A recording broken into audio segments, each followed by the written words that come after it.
காலை வணக்கத்தை தெரிவித்து நம்முடைய அரசு பாரத பிரதமர் நரேந்திர மோடி ஐயா அவருடைய அரசு 9 ஆண்டுகளை வெற்றிகரமாக கடந்து 10வது ஆண்டில் அடியெடுத்து வைக்கின்றோம். மே 27, 2014 இந்தியாவுடைய பிரதம மந்திரியாக பொறுப்பேற்று அன்றிலிருந்து அவருடைய பணி நாட்டில் இருக்கக்கூடிய மூலை முடுக்கில் இருக்கக்கூடிய அனைத்து மக்களுக்கும் கூட ஒரு முன்னேற்றத்தை கொடுக்கக்கூடிய ஆட்சியாக இந்த 9 வருட காலம் ஆடியிருக்கிறது. 10வது ஆண்டு காலம் கூட அப்படித்தான் இருக்கும், வருகின்ற காலமும் அப்படி இருக்கும் என்கின்ற நம்பிக்கை எங்களுக்கு இருக்கிறது. அதனால் இந்த 9 ஆண்டு காலம் நம்முடைய நல்லாட்சியை வருகின்ற 1 மாத காலம் முழுவதுமே தமிழகத்தில் பாரதிய ஜனதா கட்சி, இந்தியாவில் பாரதிய ஜனதா கட்சி அனைத்து இடத்திலும் கூட பல முக்கியமான நிகழ்ச்சிகள் மூலமாக நாங்கள் இதை கொண்டாட இருக்கின்றோம், மக்களிடம் எடுத்துச் செல்கின்றோம். இந்த நிகழ்ச்சியினுடைய ஆரம்ப கட்ட நிகழ்ச்சியாக பத்திரிகையாளர் சந்திப்பு சென்னையில் நடந்து கொண்டிருக்கிறது. அதற்கு நம்முடைய அகில இந்திய பாரதிய ஜனதா கட்சி அங்கே இருந்து நம்முடைய மினிஸ்டர் டாக்டர் ஜிதேந்திர சிங் அவர்களை தமிழகத்திற்கு இன்று அனுப்பி வைத்திருக்கின்றார்கள். டாக்டர் ஜிதேந்திர சிங் அவர்களுக்கு அறிமுகம் தேவையில்லை, காரணம் அவர் ஒரு மருத்துவர். அவருடைய மருத்துவ படிப்பு சென்னையில இங்கேதான் படித்தார். சென்னையிலே மருத்துவ படித்த பிறகு ஜம்மு அண்ட் காஷ்மீர்ல ஒரு ப்ரொஃபஸராக அங்கே இருந்து அதன் பிறகு நம்முடைய கட்சியில இணைந்து பணியாற்றி படிப்படியாக முக்கியமான பொறுப்புகளை அலங்கரித்துக் கொண்டிருக்கின்றார்கள். He is the Minister of State Independent Charge for Ministry of Science and Technology, Minister of State for Prime Minister's Office, Personnel, Public Grievance and Pension, Department of Atomic Energy, Department of Space. பல முக்கியமான துறைகளை கையில் வைத்திருப்பவர். நம்முடைய பாரத பிரதமரை மிக அருகில் இருந்து பார்க்கக்கூடிய அமைச்சர்களே மிக முக்கியமான ஒரு அமைச்சர். தமிழ்நாட்டின் மீது, நம்முடைய தமிழ் கலாச்சாரத்தின் மீது அதிக பற்று இருக்கக்கூடிய ஒரு மனிதர். இங்க வரும்பொழுதெல்லாம் எந்த கடையில் தோசை நல்ல தோசை கிடைக்கும், நல்ல இட்லி கிடைக்கும் என்று பார்த்து பார்த்து நம்முடைய தமிழக உணர்வுகளை பார்த்து வரக்கூடிய ஒரு மனிதர். அப்படிப்பட்ட ஒருவர் என்று 9 ஆண்டுகள் இந்த அற்புதமான நிகழ்ச்சிக்கு நீங்கள் வந்திருப்பது எங்கள் அனைவருக்கும் கூட பெருமை. அதே போல மேடையில் நம்முடைய சட்டமன்ற குழு தலைவர், மாநிலத்தினுடைய மிக முக்கியமான ஒரு தலைவர், திருநெல்வேலியினுடைய எம்எல்ஏ அண்ணன் நயினார் நாகேந்திரன் அவர்கள் இங்கு இருக்கின்றார்கள். நம்முடைய அனைத்து துணைத் தலைவர்களும் கூட இங்கு இருக்கின்றார்கள். நம்முடைய செயலாளர்கள் இங்கு இருக்கின்றார்கள், அணிப்பிரிவினுடைய தலைவர்கள் இருக்கின்றார்கள், மாவட்ட தலைவர்கள் இருக்கின்றார்கள், அமைப்பு செயலாளர், பொதுச் செயலாளர் அண்ணன் கேசவநாயம்ஜி அவர்கள் இங்கு இருக்கின்றார்கள். இந்த மீடியா, இந்த செல்லினுடைய பொறுப்பாளராக இருக்கக்கூடிய ஸ்ரீரங்கா அவர்கள் இருக்கின்றார்கள். இதனை ஒருங்கிணைக்கக்கூடிய மாநிலத்தினுடைய துணைத் தலைவர் அண்ணன் நாராயண திருப்பதி அவர்கள் இங்கு இருக்கின்றார்கள். பத்திரிகை நண்பர்களுக்கு ஒரு சிறிய காணொலியை நீங்க பார்த்தீங்க. நம்ம நாட்டினுடைய முன்னேற்றம், நாட்டினுடைய மாற்றம், கலாச்சாரத்தின் அடிப்படையில் எப்படி நடந்திருக்கிறது என்பதை ஒரு 3 நிமிட காணொலியாக பார்த்தோம். இது முடிந்த பிறகு ஒரு சின்ன ஒரு பவர் பாயிண்ட் பிரசன்டேஷன் இருக்கு. அந்த பவர் பாயிண்ட் பிரசன்டேஷன்ல மிக சுருக்கமாக இந்த நாடு 9 ஆண்டு காலத்துல எப்படி நாம் நாட்டை உள்கட்டமைப்பிலிருந்து அனைத்து விதமான துறையிலே அடிப்படையிலே மாற்றத்தை ஏற்படுத்தி இருக்கின்றோம் என்று சொல்வதற்காக இந்த பவர் பாயிண்ட். இது முடித்த பிறகு இது அனைத்தும் ஒரு பத்திரிகை நோட்டாக உங்களுக்கு தமிழில் வந்து சேரும். 2 மணிக்குள்ள உங்களுக்கு கொடுத்துறோம். பட் என்னுடைய வேலை இப்ப இந்த பவர் பாயிண்ட் பிரசன்டேஷன் உங்கள் முன்னால் வைப்பது. அது ஒரு ஸ்லைடாக போகும்பொழுது நான் பேசிக்கொண்டே இருக்கின்றேன். அதன் பிறகு அமைச்சர் அவர்கள் உங்களிடம் உரையாற்றுவார். அதனால முதல் ஸ்லைட்ல இருந்து ஆரம்பிங்கண்ணா. நமக்கு தெரியும் 2004 2014 the last decade of India's developmental journey என்று சொல்லுவோம். உலக பொருளாதார நாடுகள் அனைத்துமே வளர்ச்சி பாதையில் இருந்த பொழுது, குறிப்பாக UPA 1 UPA 2 இந்தியாவிலே எங்கேயும் பார்க்காத அளவுக்கு மிக அதிகமாக ஊழல் குற்றச்சாட்டுகள், முன்னேற வேண்டிய நாட்டை அரசியல் காரணக்காக பின்னோக்கி வைத்திருந்தார். 2014க்கு பிறகு நம்முடைய நாட்டினுடைய உண்மையான சக்தியை நாம் பார்த்துக் கொண்டிருக்கின்றோம். 9 ஆண்டு காலத்தில் அதை நம்ம பிரதமர் அவர்கள் சொல்லுகின்றார்கள். முதலாக நம்முடைய நாட்டில் ஒரு புவர் என்கின்ற ஒரு வார்த்தையை நம்ம மாற்றி இருக்கின்றோம். ஒரு ஏழை மக்களால் எதுவும் செய்ய முடியாது, அவர்களால் நாட்டினுடைய வளர்ச்சிக்கு பிரயோஜனம் இல்லை என்கின்ற ஒரு காலகட்டம் காங்கிரசினுடைய மனதில் இருந்தது. அதெல்லாம் உடைத்து நாட்டில் இருக்கக்கூடிய அனைவரையும் கூட நம்ம நாட்டினுடைய முன்னேற்ற பாதையில் அழைத்துக் கொண்டு வந்திருக்கின்றோம். இது தொடர்ச்சியாக நம்ம ஒரு துறையில கூட நம்ம பார்க்கலாம். ராஜீவ்காந்தி அவர்கள் பிரதமராக இருந்த பொழுது ஒரிசால ஒரு இடத்துல சொன்னாங்க, டெல்லியிலிருந்து நம்ம 100 ரூபாய் அனுப்பி வைக்கிறோம் அப்படின்னா அது கடைக்கோடி மாநிலத்தில் இருக்கக்கூடிய கடைக்கோடி மனிதனுக்கு செல்லும் பொழுது 85 ரூபாய் எங்கேயோ காணாம போயிருது. 85% காணாம போயிருது. வெறும் 15% பணம் மட்டும்தான் அங்கே சென்று சேருகிறது என்று சொன்னார்கள். ஆனா இன்னைக்கு நாம் பார்க்கும் பொழுது டெல்லியிலிருந்து, மத்திய அரசிலிருந்து, ரூபாய் அனுப்பி வைத்தால் தமிழ்நாட்டில் இருக்கக்கூடிய கடைக்கோடி கிராமத்தில் இருக்கக்கூடிய நம்முடைய சகோதரனுக்கு முழுவதுமாக அந்த 100 ரூபாய் வருது. 100% எந்தவித லீக்கேஜும் இல்லாமல் ஒரு மத்திய அரசினுடைய திட்டத்தை நம்மால் செய்ய முடிகிறது. இது இந்திய வளர்ச்சி பாதையிலே மிகப்பெரிய ஒரு மாற்றம். இது அதுதான் குறிப்பாக முன்னாடி ஸ்லைட் போங்கண்ணா, சொன்னதுக்கு அப்புறம் மாத்துக்கண்ணா, முன்னாடி ஸ்லைட் போங்க. குறிப்பாக நமக்கு ரொம்ப பெருமையான ஒரு விஷயம் என்னவென்றால் இந்த கொரோனாவை எப்படி அடிப்படையில் நாம் கையாண்டோம் என்று. கொரோனா வந்த புதிதிலே உலக நாடுகள் அனைத்தும் கூட தயாராக இருப்பதாக சொன்னார்கள். அமெரிக்கா தயார் என்று சொன்னார்கள், ஐரோப்பிய நாடுகள் தயார் என்று சொன்னார்கள். ஆனால் இந்த கொரோனா காலகட்டத்தை சரியான கையாண்ட ஒரே நாடு நம்முடைய தாய்நாடு இந்திய திருநாடு மட்டும்தான். அமெரிக்காவில் இன்னைக்கும் நம்ம பார்த்தோம்னா பெருமில்லியன் டெத் கம்பேர் பண்ணி பார்க்கும் பொழுது, யூரோப்ல பெருமில்லியன் டெத் கம்பேர் பண்ணி பார்க்கும் பொழுது பாப்புலேஷனுக்கு இந்தியாவை விட பல மடங்கு இருக்கிறது. அது குறிப்பாக நம்முடைய பிரதமருடைய தொலைநோக்கு பார்வை அனைத்தும் நம்முடைய மேக் இன் இந்தியா, ஆத்ம நிர்பார் பாரத், சுயசார்பு இந்தியா, அதன் அடிப்படையில் இந்த கொரோனாவை கையாண்டு இருக்கின்றோம். இன்னைக்கு நம்ம கிட்டத்தட்ட 220 கோடி டோஸ் இந்தியாவில் இருக்கக்கூடிய அனைத்து பிரஜைகளுக்கும் அளித்திருக்கின்றோம். அதுவும் அந்த டோஸ் என்பது யாருகிட்டையும் போய் கையெழுத்து வாங்க வேண்டியதில்லை. நம்முடைய வீட்டு வாசலுக்கு, வீட்டுக்கு அருகில் இருக்கக்கூடிய பிரைமரி ஹெல்த் சென்டருக்கு அனுப்பி இந்தியாவில் ஒரு பெரிய கொரோனா காலகட்டத்தில் ஒரு பெரிய ஒரு சேவையை செய்திருக்கின்றோம் என்றால் நம்முடைய அரசு, நம்முடைய பாரத பிரதமர் நரேந்திர மோடி அவர்கள் செய்திருக்கின்றார். அதனால்தான் அங்க நீங்க பாத்தீங்கன்னா தெரியும், எந்தவித டிஸ்பாரிட்டியும் இல்லாமல் அனைவரையும் சமமாக மதித்து, விஐபி கல்ச்சர் இல்லாம, குறிப்பாக முன்கள பணியாளர்களுக்கு முக்கியத்துவம் கொடுத்து, வயதானவர்களுக்கு முக்கியத்துவம் கொடுத்து, அந்த அடிப்படையில் தான் நடந்தது. யாருமே எங்கேயும் குற்றம் சுமத்த முடியாது. நான் கியூவை பைபாஸ் பண்ண, விஐபி கலாச்சாரத்தில் முதல்லயே போய் நான் டோஸ் போட்டுக்கிட்டேன். இன்னைக்கு 220 கோடி டோஸ் நம்ம போட்டிருக்கோம். கொரோனா இல்லாத ஒரு நாடாக நம்முடைய தாய்நாட்டை நாம் மாற்றியிருக்கின்றோம். இது ஒரு பெரிய சாதனையாக நாம் அனைவரும் கூட பார்க்கின்றோம். குறிப்பாக 2014க்கு பிறகு நம்முடைய ஏழை மக்கள் என்கின்ற ஒரு வார்த்தையை பயன்படுத்தினோம். India is a land of rich, at the same time India never cared about poor என்கின்ற ஒரு மேலை நாட்டினுடைய வாசகத்தை உடைத்து நம்முடைய பாரத பிரதமர் அவர்கள் இன்னைக்கு 3.5 கோடி வீடுகளை கட்டி கொடுத்திருக்காங்க. 3.5 கோடி வீடுல 3.5 கோடி குடும்பம் இருக்கின்றார்கள். இந்த 9 ஆண்டுகள்ல இந்த 3.5 கோடி குடும்பம் என்பது சராசரியா நீங்க பாத்தீங்கன்னா 10 கோடி பேருக்கு மேல அந்த வீட்டுல வசிக்கிறாங்க. முதல் முறையாக அவர்களுடைய காலகட்டத்தில், அவர்களுடைய பரம்பரையில முதல் முறையாக ஒரு பக்கா கான்கிரீட் வீட்டை அவங்க பாக்குறாங்க. அந்த வீடு அவர்களுக்கு பெரிய மகிழ்ச்சியை கொடுத்திருக்கிறது. எல்லாவற்றையும் தாண்டி அவங்களுக்கு ஒரு டிக்னிட்டி, செல்ஃப் எஸ்டீம் அந்த வீடு கொடுத்திருக்கு. இது ஏழைகளுக்காக நம்முடைய அரசு தொடர்ந்து இருப்பது என்பதற்காகத்தான் இந்த கொண்டாட்டமே நாம் என்ன சொல்லுகின்றோம் என்றால் சேவா, சுசாசன் அண்ட் கரீப் கல்யாண் என்று சொல்லுகின்றோம். சேவை, நல்லாட்சி, ஏழைகளுக்கான அரசு, இது மூன்றையும் மையமாக வைத்துத்தான் இந்த 1 மாத காலம் இந்தியா முழுவதுமே, தமிழகம் உட்பட நம்முடைய எல்லா புரோகிராமுமே இருக்கும்.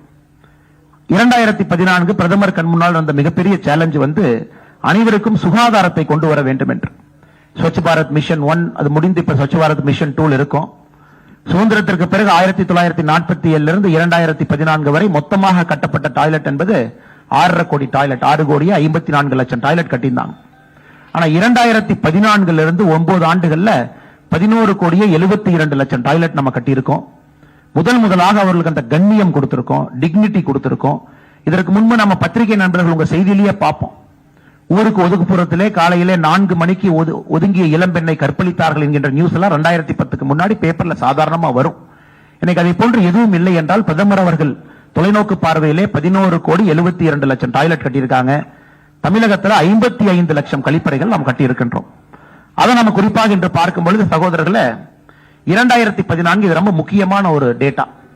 2014 அவருக்கு ஒரு சேர் போடுங்க முன்னாடி. 2014 பிரதமர் அவர்கள் ஆட்சிக்கு வந்த பொழுது கிராமப்புறத்துல மொத்தமாக 39% கிராமப்புற வீட்டுல மட்டும்தான் கழிப்பறை வசதி இருந்துச்சு. only 39% of rural house hold at toilet.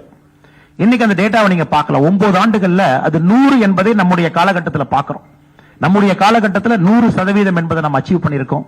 100% கிராமப்புறத்துல நம்ம டாய்லெட் கட்டி கொடுத்திருக்கோம். பிரதமருடைய மற்றும் ஒரு பெரிய கனவு, ஒரு குடும்பத்திற்கும் கூட குடிதண்ணீர் என்பது பைப்ல வரணும், சுகாதாரமான முறையில் குடிதண்ணீர் வர வேண்டும் என்பது பிரதமருடைய கனவு. இது பிரதமருடைய கனவு மட்டுமல்ல, கர்மவீரர் காமராஜர் ஐயாவுடைய கனவு. அவருடைய இல்லத்திற்கு மட்டும் குடிதண்ணீர் பைப்ல வரக்கூடாது என்பதை தாயிடம் வலியுறுத்தி அந்த பைப்பை பிடுங்கி வெளியே எரிஞ்சாரு கர்மவீரர் காமராஜர் ஐயா. இன்னைக்கு பெருமையா சொல்லலாம், 12 கோடி வீடுகளுக்கு முதலாக குடிதண்ணீர் என்பது பைப்ல போயிருக்கு. பைப்ல சுத்தமான சுகாதாரமான குடிதண்ணீர் அவர்களால் குடிக்க முடியுது.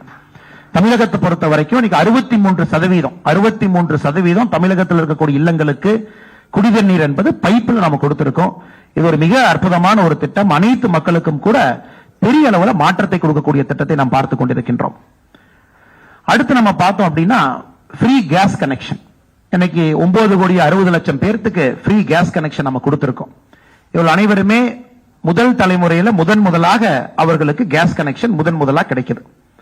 இந்த 9,60,00,000 பேருக்கு கூட ரஷ்யா உக்ரைன் வாருக்கு பிறகு இன்டர்நேஷனல் கேஸ் பிரைஸ் அதிகமான பிறகு அவர்களுக்கு சப்சிடைஸ்டு சிலிண்டர் போன பட்ஜெட்ல இருந்து 200 ரூபாய் அவங்களுக்கு கிடைச்சிட்டு இருக்கு. அவர்களையும் கூட நன்றாக நம்முடைய அரசு பார்த்துக்கிட்டு இருக்கு.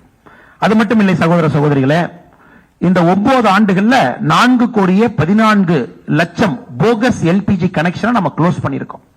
இது ஏழை மக்களுக்கு வர வேண்டிய எல்பிஜி கனெக்ஷன். நிறைய பேருக்கு டபுள் கனெக்ஷன், ட்ரிபிள் கனெக்ஷன் இருந்துச்சு.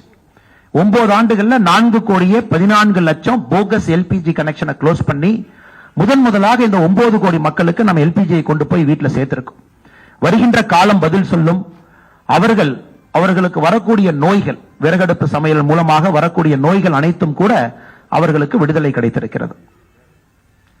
சகோதரர்களே, கொரோனா காலகட்டத்தில் இன்னைக்கு இன்டர்நேஷனல் மானிட்டரி ஃபண்ட் சொல்லுது, the rate of extreme poverty in India is below 1% என்று சொல்லுகின்றார். இந்திய நாட்டில் எக்ஸ்ட்ரீம் பாவர்ட்டி 1% கீழே கொண்டு வந்திருக்கோம்னா இன்டர்நேஷனல் மானிட்டரி ஃபண்ட் குறியீடு என்ன சொல்லுதுன்னா, அதற்கு குறிப்பாக ஏழைகளுக்கான உணவு திட்டம் பிரதமர் மோடி தான் காரணம் என்று அதிகாரப்பூர்வமான IMF அறிக்கை சொல்லுகிறது.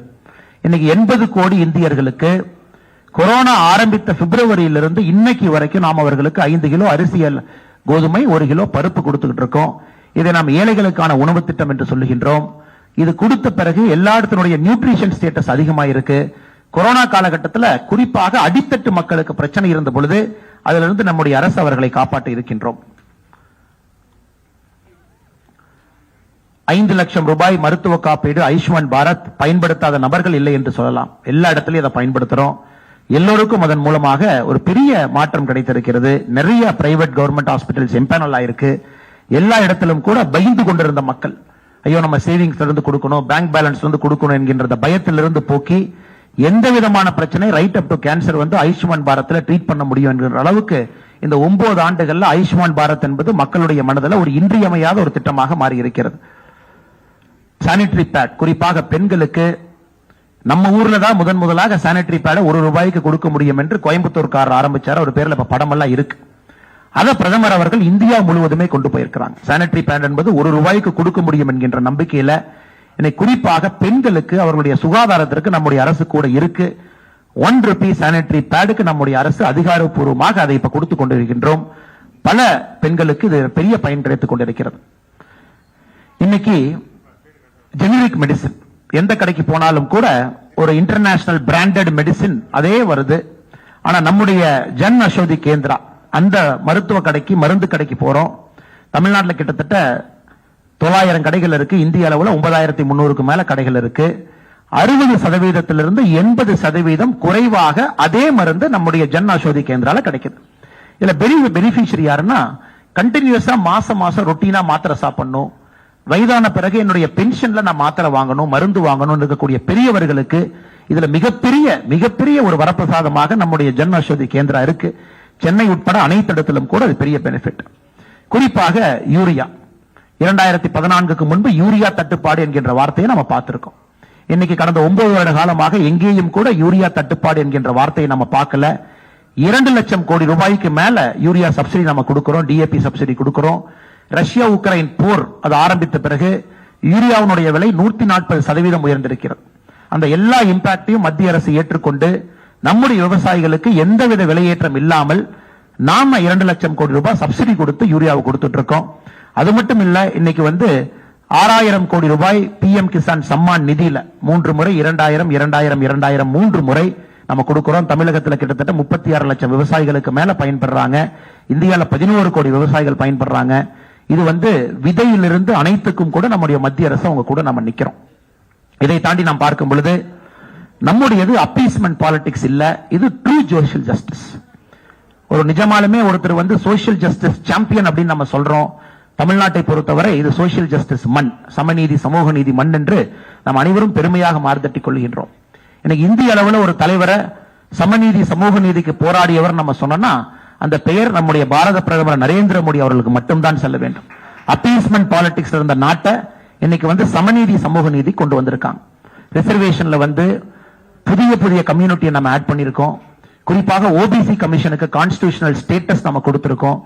எஸ்சி எஸ்டி ஸ்டேட்டஸ் நம்ம விஸ்தாரப்படுத்தியிருக்கோம். தமிழ்நாட்டில் சமீபத்தில் நாம பார்த்தோம், குருவிக்காரர் நம்முடைய நரிக்கர் சமுதாயத்தை எஸ்டி கேட்டகரிக்கு முதலாக கொடுத்து பல ஆண்டுகளாக இருந்த கோரிக்கையை பிரதமர் அவர்கள் நிறைவேற்றி இருக்கின்றார்கள். அதெல்லாம் தாண்டி பொருளாதார அடிப்படையிலே 10% எக்கனாமிக்கலி வீக்கர் செக்ஷன் அவர்களுக்கு ஹையர் எஜுகேஷன் நம்முடைய அரசு கோட்டா கொண்டு வந்திருக்கு. அதுல குறிப்பாக ஏழை மக்கள், அதாவது எக்கனாமிக் ஸ்டேட்டஸ் இருக்கக்கூடிய ஏழை மக்களுக்கு அதுல பெரிய பெனிஃபிட் கிடைச்சிட்டு இருக்கு. Constitutional status for backward class commission பல ஆண்டுகளாக இருந்த அந்த எதிர்பார்ப்பை நம்முடைய அரசு நாம் பூர்த்தி செய்திருக்கின்றோம். குறிப்பாக திவ்யாங் மாற்றுத்திறனாளிகள் எப்பொழுதுமே போற்றி பாதுகாக்க வேண்டிய நம்முடைய சகோதர சகோதரிகள். இன்னைக்கு அந்த கேட்டகரியை நம்ம 7 இருந்து 21 கொண்டு போயிருக்கோம். நம்முடைய அமைச்சர் டாக்டர் ஜிதேந்திர சிங் அவர்கள் மினிஸ்டர் ஃபார், நம்ம ஏற்கனவே பேசணும், IAS IPS அதிகாரிகள் நடக்கக்கூடிய அந்த தேர்வு, அந்த பரீட்சை, குறிப்பாக அந்த டிபார்ட்மெண்ட் எல்லாமே நம்முடைய அமைச்சர் கட்டுப்பாட்டுக்கு வருது. நம்முடைய அமைச்சர் பேசும்பொழுது நிச்சயமாக சொல்லுவார்கள், 7 கேட்டகரியிலிருந்து 21 கேட்டகரிக்கு நம்ம ரைஸ் பண்ணனால முதல்ல நம்முடைய மாற்றுத்திறனாளி நண்பர்களுக்கு இது உங்களுக்கு பொருந்தாது, இது நீங்க 70% டிசபிலிட்டி இருக்கணும், 60% இருக்கணும், அப்படி இருந்ததெல்லாம் உடைத்து இன்னைக்கு அது 21 கேட்டகரியா நம்ம கொண்டு வந்திருக்கோம். அதனால மாற்றுத்திறனாளி நண்பர்களுக்கு உண்மையாலும் அவருடைய உற்ற ஒரு நண்பனாக ஒருத்தர் இருக்காரு நம்முடைய பாரத பிரதமர் நரேந்திர மோடி அவர்கள். Next, progress with space. அதாவது நாம் செயல்பாடு மட்டுமல்ல, நம்முடைய செயல்பாடு மிக வேகமான செயல்பாடு, வேகத்தினுடன் நம்முடைய செயல்பாடு இருக்கு. நீங்க அதை பாத்தீங்கன்னா உங்களுக்கு தெரியும். சுதந்திர இந்தியாவில் 1947 இருந்து 2014 வரை மொத்தமாக நமக்கு இருந்த விமான நிலையங்கள் என்பது 74. கடந்த 9 வருடங்கள்ல புதிதாக நாம் கட்டியிருக்கிற விமான நிலையங்கள் 74. இன்னைக்கு இந்தியாவில் 148 விமான நிலையங்கள் இருக்கு. 70 ஆண்டுகள்ல 74, 9 ஆண்டுகள் 74 நீங்க பார்க்கலாம். அதே போல நேஷனல் ஹைவே நீங்க பார்க்கலாம். 1947 இருந்து 2014 வரை மொத்தமாக இந்தியாவில் நேஷனல் ஹைவே NH லென்த் பார்த்தோம் அப்படின்னா 91,287 கிலோமீட்டர். 9 வருஷத்துல நம்முடைய அரசு 53,868 கிலோமீட்டர் கட்டியிருக்கும். இதுல சாதனை என்ன அப்படின்னாங்க, அந்த நேஷனல் ஹைவேயை பொறுத்தவரை 7 கிலோமீட்டர் 8 கிலோமீட்டர் சராசரியாக ஒரு நாளைக்கு NH போட்டுட்டு இருந்ததை இன்னைக்கு நாம ஒரு நாளைக்கு 40 கிலோமீட்டர் நேஷனல் ஹைவே ஒரு நாளைக்கு நம்ம போட்டுட்டு இருக்கோம். இது மிகப்பெரிய சாதனையாக நாம் பார்க்கின்றோம். இதை தாண்டி சகோதரர் வாட்டர்வேஸ் வந்து நம்முடைய ஐயா டாக்டர் அம்பேத்கர் அவருடைய கனவு. அம்பேத்கர் அவர்கள் வைஸ்ராய் கவுன்சில் ஒரு மெம்பராக இருந்து குறிப்பாக நம்முடைய நீர்வழி பாதைகளை பற்றி அம்பேத்கர் அவர்களுக்கு மிகப்பெரிய அறிவு இருந்துச்சு. அதை காங்கிரஸ் கட்சி சரியாக பயன்படுத்தவில்லை. அம்பேத்கருடைய ஆசை வந்து இந்தியாவுடைய நீர்வழி பாதைகளை முறையாக பயன்படுத்தி நாட்டினுடைய வளர்ச்சிக்கு ஆறுகளை முறையாக பயன்படுத்த வேண்டும் என்று. அந்த வாட்டர்வேஸ் என்கின்ற மனசே நமக்கு இல்லை. 2014 வரை நம்ம பார்க்கலாம், இந்தியாவில் வாட்டர்வேஸ் 0. இன்னைக்கு 111 தடங்கள் இருக்கிறது. 111 தடங்கள் இந்தியாவில் இருக்கு. அதுல கண்டெய்னர் ஷிப்ஸ் இருக்கு. மிகப்பெரிய அளவுல நம்ம கூட்ஸை டிரான்ஸ்போர்ட் பண்றோம் உள்நாட்டுக்குள்ள.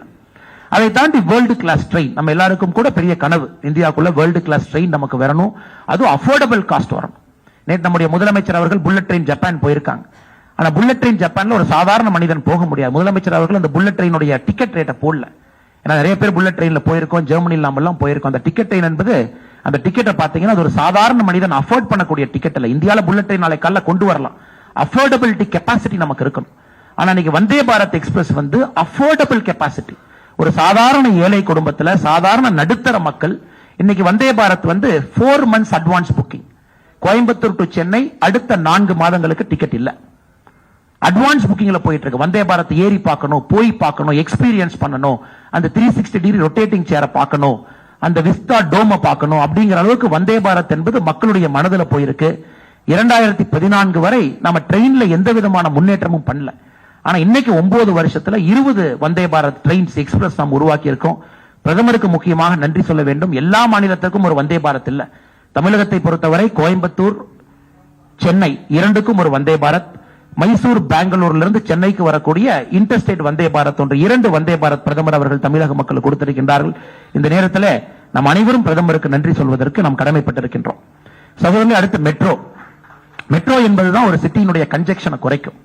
கன்ஜெக்ஷன் குறையும் பொழுது மக்களுடைய நேரம் என்பது ஆக்கப்பூர்வமான விஷயங்களுக்கு போகும். ஒரு டிராபிக் ஜாம்ல மாட்டி 3 பஸ் மாறி போறது எல்லாம் உடைத்து 2014 வரை மெட்ரோ என்பது 5 மாநகரத்தில் மட்டும்தான் இருந்துச்சு. கடந்த 9 வருஷத்துல புதிதாக மெட்ரோவை 15 மாநகரத்துக்கு கொண்டு போயிருக்கும். இன்னைக்கு 20 மாநகரத்துல இந்தியால மெட்ரோ இருக்கு. அதுல 15 மாநகரம் என்பது நாம் ஆட்சிக்கு வந்த பிறகு இந்த 9 வருஷத்துல நம்ம செஞ்சிருக்கோம். All India Institute of Medical Science, தமிழகத்தினுடைய எய்ம்ஸ் மதுரை 2026 பிப்ரவரி மார்ச்ல கம்ப்ளீஷன் பண்ணி மக்களுடைய பயன்பாட்டுக்கு வர இருக்கு. 2014 வரை 7 எய்ம்ஸ் இருந்துச்சு. 9 ஆண்டுகள்ல 15 புதிய மருத்துவ கல்லூரிகள், எய்ம்ஸ் கல்லூரிகள் உருவாக்கப்பட்டிருக்கிறது. மெடிக்கல் காலேஜ் சார் வந்து டாக்டர் சாருக்கு தெரியும். 2014 வரை 641 மருத்துவக் கல்லூரி, 9 ஆண்டுகள்ல அதை நாம இரட்டிப்பு பண்ணிருக்கோம். இன்னைக்கு 700 புதிய மருத்துவக் கல்லூரிகள் நம்ம கொடுத்திருக்கோம். எங்களுக்கு சிறிய வருத்தம் தான், பிரதமர் அவர்கள் ஒரு கொடுகையாக நாட்டு மக்களுக்கு தேடி தேடி மருத்துவக் கல்லூரி கொடுக்கறாங்க. தமிழகத்துக்கு ஒரே நேரத்துல 11 கொடுத்தாங்க. ஆனா சின்ன சின்ன விஷயங்களை கூட மாநில அரசு செய்யாம இன்னைக்கு தமிழகத்துல 3 மருத்துவக் கல்லூரியினுடைய ஸ்டேட்டஸ் ரத்து செய்யப்படக்கூடிய நிலைமையில் இருப்பது எங்களுக்கு ஒரு வருத்தம் தான். The state government of Tamil Nadu hasn't followed certain conditions for our medical college. Whatever our PM sir has gifted to Tamil Nadu, 11 medical college, 3 medical colleges are on the verge of closure, sir. அதே போல மருத்துவ சீட்டுகளை பார்க்கும் பொழுது 2014 வரை 82,466 பேர் மருத்துவம் படிச்சாங்க. ஆனா அந்த 9 வருஷத்துல புதிதாக 69,663 மருத்துவர்களை உருவாக்கி இருக்கோம். அதாவது நம்மை பொறுத்தவரை எல்லோரும் மருத்துவர் ஆகலாம் என்கின்ற வாய்ப்பை உருவாக்குவதற்கு 2 விஷயங்களை செஞ்சிருக்கும். Merit based plus social justice based, இரண்டும் சேர்ந்து நீட் மூலமாக மருத்துவம். இரண்டாவது, காலேஜஸ் அடிப்படை தன்மையை அதிகரித்து, சீட்டினுடைய கெப்பாசிட்டி அதிகரித்து அவர்களுக்கு நிறைய சீட்ஸ் கிடைக்கிறது. இரண்டையும் நம்முடைய அரசு ஒரே சேர செஞ்சிருக்கும். ஐஐடி 2014 வரை 16 ஐஐடி, புதிதாக 7 ஐஐடி உருவாக்கி இருக்கின்றோம். ஐஐஎம் 2014 வரை 13, புதிதாக 7 உருவாக்கி இருக்கின்றோம். யூனிவர்சிட்டி பல்கலைக்கழகத்தை பொறுத்தவரை 2014 வரை 723, புதிதாக 390 பல்கலைக்கழகத்தை உருவாக்கி இருக்கின்றோம். இது மிக முக்கியமான ஒரு திட்டத்தை நம்முடைய பிரதமர் அவர்கள் கையில் எடுத்திருக்கின்றார்கள். இப்ப யூரியா என்பது ஒரு பாட்டில். முதல்ல யூரியா என்பது மூட்டையில் நாம் எடுத்துட்டு வருவோம். கடைக்கு போய் நின்று மூட்டை எடுத்து தோல்ல சுமந்து கொண்டு வருவோம். இன்னைக்கு பிரதமரை பொறுத்தவரை, முன்னாடி ஸ்லைடு போங்க, பிரதமரை பொறுத்தவரை இன்னைக்கு லிக்விட் நானோ யூரியா பிளான்ட் என்கின்ற ஒரு சர்வதேச தரத்துல உலகத்துல முக்காவாசி நாட்டில் இல்லாத டெக்னாலஜி நம்ம கொண்டு வந்து நானோ யூரியா, ஒரு பாட்டில் நீங்க யூரியா எடுத்துட்டு வரலாம். ஒரு மூட்டை யூரியா, ஒரு பாட்டில் யூரியா அளவுக்கு குவான்டிட்டியை நம்ம குறைச்சிருக்கோம். அதை விட அதிகமான வீரியத்தன்மை இருக்கக்கூடிய வேர்ல்ட்ஸ் ஃபர்ஸ்ட் லிக்விட் நானோ யூரியா பிளான்ட் நம்ம போட்டிருக்கோம். இது வந்து விவசாய பெருமக்களுக்கு மிகப்பெரிய ஒரு மாற்றத்தை கொடுக்கக்கூடிய திட்டத்தை கொண்டு வந்திருக்கின்றோம். அடுத்து நம்ம பார்த்தோம் அப்படின்னாங்க, காங்கிரஸ் ஆட்சி காலத்துல குறிப்பாக 2004 14 வரை அவர்கள் டிலே என்று சொன்னார்கள். மோடிஜி அவர்கள் டெலிவர் என்று சொல்லுகின்றார்கள். எல்லா காரணமும் கூட ஏதோ ஒரு காரணத்திற்காக டிலே பண்ணாங்க. இன்னைக்கு சரையு கேனல் ப்ராஜெக்டாக இருக்கலாம், போகிபீல் பிரிட்ஜ், கோசி ரயில், மகாசேத்து பிரிட்ஜ், கொல்லம் பைபாஸ், இது அனைத்தும் கூட சர்வதேச அளவில் மிக பிரம்மாண்டமான உள்கட்டமைப்பு இந்தியாவிலே நம்முடைய மோடி அரசு மக்களுக்கு கட்டி அர்ப்பணித்திருக்கின்றோம். இப்ப ரயில்வே ஸ்டேஷன் நம்ம பார்க்கும் பொழுது அது வந்து ஒரு ஏர்போர்ட் அளவுக்கு நம்முடைய ரயில்வே ஸ்டேஷனை வந்து நம்ம உயர்த்தி இருக்கின்றோம். குறிப்பாக இன்னைக்கு நம்ம சில ரயில்வே ஸ்டேஷன் இந்தியாவில் பை நேம் நம்ம சொல்ல வேண்டிய கடமை நமக்கு இருக்கு. இன்னைக்கு இந்தியாவில் இருக்கக்கூடிய போபால் இருக்கக்கூடிய ராணி Kamalapati station, Gandhi Nagar station, மும்பையினுடைய CSMT, இதெல்லாம் வந்து உலக அளவில் இருக்கக்கூடிய ஒரு ரயில்வே ஸ்டேஷனை விட சிறந்த ரயில்வே ஸ்டேஷனாக இந்த மூன்றும் உலக தரத்தில் இன்னைக்கு நம்ம பெருமையோடு சொல்லிக்கலாம்.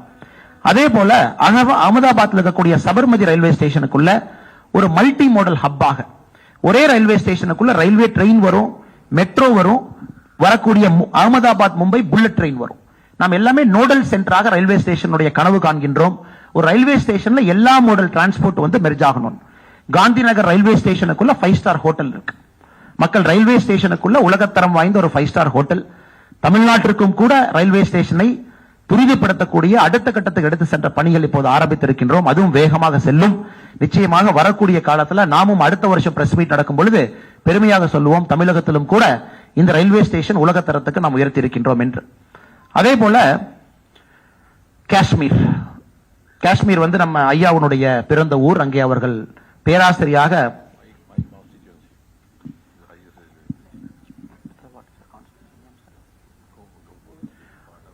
காஷ்மீர் வந்து ஐயாவுடைய ரத்தம், ஐயாவுடைய சொந்த ஊர். ஒரு காஷ்மீரில் பிறந்த ஒருவர் தமிழகத்தில் வந்து மருத்துவம் படித்து சென்றார் என்பது நமக்கு பெருமை. குறிப்பாக இந்த வேர்ல்ட்ஸ் ஹையஸ்ட் ரயில்வே பிரிட்ஜ், சென்னப் நதியின் மீது இருக்கக்கூடிய பிரிட்ஜ் ஐயாவுடைய லோக்சபா தொகுதி உதம்பூர்ல இருக்கு. இதுதான் வேர்ல்ட்ஸ் ஹையஸ்ட் ரயில்வே பிரிட்ஜ். இன்னைக்கு காஷ்மீரை பொறுத்தவரை இது ஒரு ஈஃபில் டவர்னுடைய உயரத்தை விட அதிகமாக கட்டியிருக்கின்றோம். ஒரு மவுண்டன் டெரெயின்ல ஒரு வேர்ல்டு கிளாஸ் ப்ராஜெக்டா நம்ம இந்தியால மேக் இன் இந்தியால நம்ம எக்ஸிக்யூட் பண்ணியிருக்கோம். காஷ்மீரை பொறுத்தவரை மிக பெருமையாக நாம் சொல்லலாம். 2019-20 காலகட்டத்தில் ஆர்டிகல் 370 எடுத்த பிறகு எல்லோருமே ஏகப்பட்ட பொருளிய பிரச்சனையை கிளப்பினாங்க. 2022 காஷ்மீருக்குள்ள அதிகமான சுற்றுலா நண்பர்கள் 2022 போயிருக்காங்க. 1 கோடி இந்தியர்கள் காஷ்மீரை சாராதவங்க காஷ்மீருக்குள்ள சுற்றுலாக்கு போயிருக்காங்க. காஷ்மீர் என்பது இன்னைக்கு அதிகமான பொருளாதாரம் வரக்கூடிய நாடாக மாநிலமாக மாறி இருக்கிறது நம்முடைய நாட்டுக்குள்ள. ஆனால் காஷ்மீரை பொறுத்தவரை 370 எடுத்த பிறகு மிகப்பெரிய வளர்ச்சி பாதையில் இருக்கு. வேர்ல்ட்ஸ் டாலஸ்ட் ஸ்டாச்சு நம்முடைய சர்தார் வல்லபாய் பட்டேல் அவர்களுடைய ஸ்டாச்சு கேவடியால குஜராத்ல நம்முடைய மோடிஜி அவர்கள் நாட்டுக்கு அர்ப்பணித்திருக்கின்றார்கள். ஒரு நாளைக்கு செல்லக்கூடிய நம்முடைய டூரிஸ்ட மட்டும் பார்த்தோம் அப்படின்னா எவ்வளவு பேர் போய் பார்க்கறாங்க. எல்லாருமே இதை வரும்பொழுது எதிர்க்கட்சி நண்பர்கள் சும்மா பேச வேண்டும் என்பதற்காக கிண்டல் பண்ணாங்க. அவ்வளவு பெரிய ஸ்டாச்சு வேணுமா, இந்த பணத்தை வேற இடத்துக்கு கொடுக்கலாமா? நாட்டினுடைய ஒரு அடையாள சின்னமாக நாட்டு மக்களுக்கு ஒரு ஊக்குவிப்பு கொடுப்பதற்காக இந்த சர்தார் வல்லபாய் பட்டேல் ஸ்டாச்சு கேவடியால இன்னைக்கு ஒரு நாளைக்கு ஆயிரக்கணக்கான டூரிஸ்ட் அங்க போறாங்க. பிரதமர் அவர்கள் முக்கியமான மீட்டிங்க அந்த கேவடியா ஸ்டாச்சுல கீழே இருக்கிற கான்பரன்ஸ் கால்ல நடத்துறாங்க. 2 வருடங்களுக்கு முன்பு டிஜிபியினுடைய கான்பரன்ஸ் அங்க நடந்துச்சு. ஒரு G20 கான்பரன்ஸ் அங்க நடத்தினாங்க. சோ இது ஸ்டாச்சு மட்டுமல்ல, இது சிம்பாலிக் ஸ்டாச்சு மட்டுமல்ல, இந்தியாவுடைய மிக முக்கியமான நிறைய மீட்டிங்ஸ் வந்து பிரதமர் அவர்கள் தனிப்பட்ட முறையில் அவர்கள் கேவடியால சர்தார் வல்லபாய் பட்டேல் ஸ்டாச்சு இருக்கக்கூடிய கான்பரன்ஸ் கால்ல நடத்தி காட்டிக் கொண்டிருக்கின்றார்கள். இதெல்லாம் நமக்கு ரொம்ப பெருமையான விஷயம். யாராவது நம்முடைய நண்பர்கள் இந்தியாவில் சில மாவட்டங்கள் இன்னைக்கும் பனிகாலத்துல 6 மாத காலம் கட் ஆஃப் அவர்களால் அந்த மாவட்டத்திலிருந்து வெளியே வர முடியாது. லால் ஸ்மித்தி ஒரு வேலி, இந்த லால் ஸ்மித்தி நம்ம என்ன சொல்றோமோ ஹிமாச்சல் பிரதேஷ் உத்தராகண்ட் அந்த பகுதியில் இருக்கக்கூடியது, பனி டைம்ல அந்த மாவட்டத்தினுடைய மக்கள் வெளியே வர முடியாது. காரணம் ரோடு எல்லாமே மூடிடும். இன்னைக்கு மணாலியிலிருந்து லால் ஸ்மித்திக்கு நாம விண்டர்ல பனிக்காலத்துல போக முடியும். 10,000 ஃபீட் உயரத்துல அட்டல் டனலை கட்டியிருக்கும். குறிப்பாக நம்ம இங்கிருந்து நிறைய பேர் எதிர்க்கட்சி தலைவர்கள் கிண்டல் பண்றாங்க, அட்டல் டனல் ஏன் கட்டினீங்க? அங்கிருப்பவர்களும் இந்தியர்கள் தான். அவர்களும் இந்தியா முழுவதுமே 6 மாத காலம் சுற்றுவதற்கு அவர்களுக்கும் உரிமை இருக்கு. அவங்க சம்மர்ல மட்டும்தான் லாஸ்மித்தியிலிருந்து வெளியே வர வேண்டும் என்கின்ற அவசியம் இல்ல. விண்டர்ல வராத ஒரு பகுதி இந்தியாவை இன்னைக்கு அக்சசிபிலிட்டி நம்முடைய பாரத பிரதமர் நரேந்திர மோடி அவர்கள் அட்டல் டனல் மூலமாக கொடுத்திருக்கின்றார்கள். மணாலியிலிருந்து லே நண்பர்கள் யாராச்சும் சுற்றுப்பயணம் அந்த பக்கம் போயிருந்தீங்கன்னா முதல் எடுக்கக்கூடிய நேரத்தை விட இன்னைக்கு 5 மணி நேரம் குறைத்திருக்கின்றோம். அதுவும் ஆல் வெதர் ரோடு இந்த டனல் நம்ம கொடுத்திருக்கோம். பிஎம் கதிசக்தி பிஎம் மிக ஒரு உயர்ந்த கனவு இது. இந்தியாவுடைய இன்ஃப்ரா என்பது ஒரு வேர்ல்டு கிளாஸ் இன்ஃப்ராஸ்ட்ரக்சராக எடுத்து செல்ல வேண்டும் என்பது பிரதமருடைய கனவு. ரயில்வேவாக இருக்கலாம், போர்ட்டா இருக்கலாம், ஏர்போர்ட்டா இருக்கலாம், ஹைவேஸா இருக்கலாம், அனைத்துமே உலகத்தரத்தை கொண்டு போகணும். காரணம் இன்னைக்கு இந்தியாவுடைய லாஜிஸ்டிக்ஸ் என்பது நம்முடைய ஜிடிபியில 13% லாஜிஸ்டிக்ஸ் காஸ்ட் இருக்கு. அதை மேலை நாடுகள்ல பாத்தீங்கன்னா வெறும் 4% தான் இருக்கு. ஏன்னா லாஜிஸ்டிக் காஸ்ட் குறையும் பொழுதுதான் அந்த பொருள் வேகமாக ஒரு இடத்துக்கு செல்ல முடியும், அந்த பொருளுடைய விலையும் குறையும். இந்த கதிசக்தியினுடைய நோக்கம் என்பது நம்முடைய லாஜிஸ்டிக்ஸ் காஸ்ட், ஒரு பொருள் 100 ரூபாய்னா அந்த பொருளுடைய டிரான்ஸ்போர்ட் காஸ்ட் இன்னைக்கு 13 ரூபாய் இருக்கு. மேலை நாடுகள்ல 4 ரூபாய் இருக்கு, அமெரிக்கால யூரோப்ல. அந்த 13 ரூபாயில இருந்து கீழே கொண்டு வருவதற்கு தான் கிட்டத்தட்ட பிரதமர் அவருடைய கனவு. இந்த கதிசக்தி மூலமாக அடுத்த 20 ஆண்டுகளுக்கான கனவு பிரதமர் கொண்டு வந்திருக்கின்றார்கள். அதை நீங்க அடுத்த ஸ்லைட்ல பாப்பீங்க. குறிப்பாக இந்த கதிசக்தி மூலமாக ஆல்ரெடி நம்ம ஏற்கனவே பேசுனது போல காந்தி நகர்ல மல்டி மோடல் டிரான்ஸ்போர்ட் பேசணும், போர்ட்ஸ் எல்லாம் பேசணும். இதனுடைய வீரியத்தை வருகின்ற காலத்தில் நம்ம பார்ப்போம். மிக பெருமையாக ஒரு இந்தியனாக நாம் சொல்லலாம், இன்னைக்கு உலகத்திற்கு நாம் பாடம் எடுத்துக் கொண்டிருக்கின்றோம். ஆன்லைன் பண பரிவர்த்தனை எப்படி செய்வது என்பது அமெரிக்கர்களுக்கு நாம் பாடம் எடுத்துக் கொண்டிருக்கின்றோம். இந்த G20ல இந்தியா முக்கியமாக ஒரு 3 குறிக்கோளை வச்சிருக்கோம். அதுல ஒரு குறிக்கோள் G20 நாடுகளுக்கு இந்தியாவுடைய நாலேஜை டிரான்ஸ்பர் பண்ணணும், டிஜிட்டல் டிரான்சாக்சனை டிரான்ஸ்பர் பண்ணணும். அதுல பார்க்கும் பொழுது டைரக்ட் பெனிஃபிட் டிரான்ஸ்பர் வந்த பிறகு, ஆதார் லிங்க் பண்ண பிறகு, நாம் ஏற்கனவே சொல்லியது போல 4,14,00,000 போகஸ் எல்பிஜி கனெக்ஷன் நம்ம மூடி இருக்கோம். 4,71,00,000 ரேஷன் கார்டை நம்ம க்ளோஸ் பண்ணிருக்கோம். ஃபேக் ரேஷன் கார்டு இந்தியாவில் 4,71,00,000 ஃபேக் ரேஷன் கார்டு இருந்துச்சு, அதையும் நாம் எடுத்திருக்கின்றோம். இந்த டிபிடி மூலமாக ஜன்தன் அக்கவுண்ட், அதாவது முதலாக யாருக்கு பேங்க் அக்கவுண்ட் இல்லையோ நாம் உருவாக்கி கொடுத்த ஜன்தன் அக்கவுண்ட்ல இன்னைக்கு வரைக்கும் நிறைய பேர் சொல்லுவாங்க ஜன்தன் அக்கவுண்ட மோடிஜி திறந்துட்டாங்க, என்ன பண்ணிருக்காங்கன்னு. மிக பெருமையாக சொல்லுகின்றோம், ஜன்தன் அக்கவுண்ட்டுக்கு இன்னைக்கு வரைக்கும் 1,90,000 கோடி ரூபாய் ஜன்தன் அக்கவுண்ட்டுக்கு நம்முடைய அரசு டிரான்ஸ்பர் பண்ணிருக்கோம். வெறும் அக்கவுண்ட் மட்டும் இல்ல, 1,90,000 கோடி ரூபாய் ஜன்தனுக்கு போயிருக்கு. அதை பார்க்கலாம். நம்மை பொறுத்தவரை ஜன்தன், ஆதார், மொபைல் இந்த 3ஐயும் இணைத்து இந்தியாவில் மிகப்பெரிய புரட்சிகரமான ஒரு பொருளாதார மாற்றத்தை நம்முடைய பிரதமர் கொண்டு வந்திருக்காங்க. அதான் ஜாம் நம்ம சொல்றோம். உலக நாடுகள்ல இன்னைக்கு ஹார்வர்ட் பிசினஸ் ஸ்கூல்ல ஜாம் கேஸ் ஸ்டடி இருக்கு. இந்தியாவுடைய jam, J stands for Jan Dhan, A stands for Aadhaar, M stands for mobile. இந்த மூன்றையும் இணைத்து ஒரு பொருளாதார மாற்றத்தை கொண்டு வந்திருக்கின்றோம். ஸ்காலர்ஷிப், இன்சூரன்ஸ், பென்ஷன், அவர்களுக்கு தேவையான அனைத்தும் கூட ஆன்லைன்ல 100 ரூபாய் மோடிஜி அனுப்பிச்சு வச்சாருன்னா 100 ரூபாய் நம்ம வங்கி கணக்கு வருது. அனைத்தும் இந்த டிஜிட்டல் ரெவல்யூஷன் மூலமாக அது சாத்தியம். தமிழ்நாட்டில் இருக்கக்கூடிய நம்முடைய முன்னாள் நிதியமைச்சர் அவர்கள் கிண்டல் பண்ணாங்க. பாராளுமன்றத்தில் நம்முடைய டிமானிட்டைசேஷன் வந்த பிறகு ஏழை மக்களுக்கு இதை பத்தி தெரியுமா, இதெல்லாம் உங்களுக்கு பண்ண தெரியுமா, இதெல்லாம் கொண்டு வர்றீங்களே. இன்னைக்கு நம்ம பெருமையாக சொல்லுகின்றோம், நம்முடைய முன்னாள் நிதியமைச்சர் ஐயா பி சிதம்பரம் அவர்களுக்கு உலகத்தில் நடக்கக்கூடிய டிஜிட்டல் பண பரிவர்த்தனையில 40% இந்தியாவில் நடக்குது. வெறும் 21% அமெரிக்காவில் நடக்குது. பார்த்துக்க எந்த அளவுக்கு ஸ்கேல். உலகத்தில் இருக்கக்கூடிய அனைத்து நாடுகள் நடக்கக்கூடிய டிஜிட்டல் பணவர்த்தனை, ஆன்லைன் டிரான்ஸ்பர் ஆஃப் மணி, அதுல 40% ஒரே நாடு நம்முடைய நாட்டில் நம்ம நடக்குது. அப்படிப்பட்ட ஒரு மிகப்பெரிய ஒரு பொருளாதாரத்திற்கான அடித்தளத்தை நாம் அமைத்திருக்கின்றோம். ஆத்ம நிர்பார் பாரத், சுயசார்பு இந்தியா, நேற்று பாராளுமன்ற கட்டடத்தை நம்ம பார்த்தோம். அதுவும் ஆத்ம நிர்பார் பாரத் சுயசார்பு இந்தியாவுடைய அங்கமாக நாம் பார்க்கின்றோம். 1921 பிரிட்டிஷர் கட்டின கட்டடத்திலிருந்து நம்முடைய நாட்டினுடைய டாடா ப்ராஜெக்ட் கட்டிய, நம்முடைய இன்ஜினியர்ஸ் கட்டிய, நம்முடைய எம்பிக்கள் அனைவரும் சேர்ந்து போட்ட பிளான் படி கட்டிய பார்லிமெண்ட் ஓபனிங் பார்த்தோம். தமிழர்களுக்கு கிடைக்கக்கூடிய மிகப்பெரிய பெருமையை நம்ம பார்த்தோம். செங்கோல் அங்கே நிறுவியிருப்பதை நம்ம எல்லாம் பார்த்தோம். இந்த ஆத்ம நிர்பார் பாரத் எந்த அளவுக்கு மாற்றத்தை ஏற்படுத்தி இருக்கு நீங்க பாத்தீங்கன்னா, indigenously developed 5G technology. We are very proud as Tamilians, sir. Our IIT Chennai has contributed to this 5G technology testbed and very great infrastructure. இந்த 5G technology முழுவதுமாக இந்தியாவில் ரவுட்டர்ல இருந்து அதில் இருக்கக்கூடிய அனைத்து சிஸ்டமும் கூட முதலாக மேக் இன் இந்தியாவில் உருவாக்கப்பட்டது. நாம் பெருமையாக சொல்லலாம், அனைத்துமே நம்முடைய ஐஐடி சென்னையில் உருவாக்கி இந்திய மக்களுக்கு இந்த 5G டெக்னாலஜி நம்ம கொடுத்திருக்கோம். மொபைல் மேனுஃபேக்சரிங் நீங்க அடுத்த ஸ்லைட்ல பாப்பீங்க.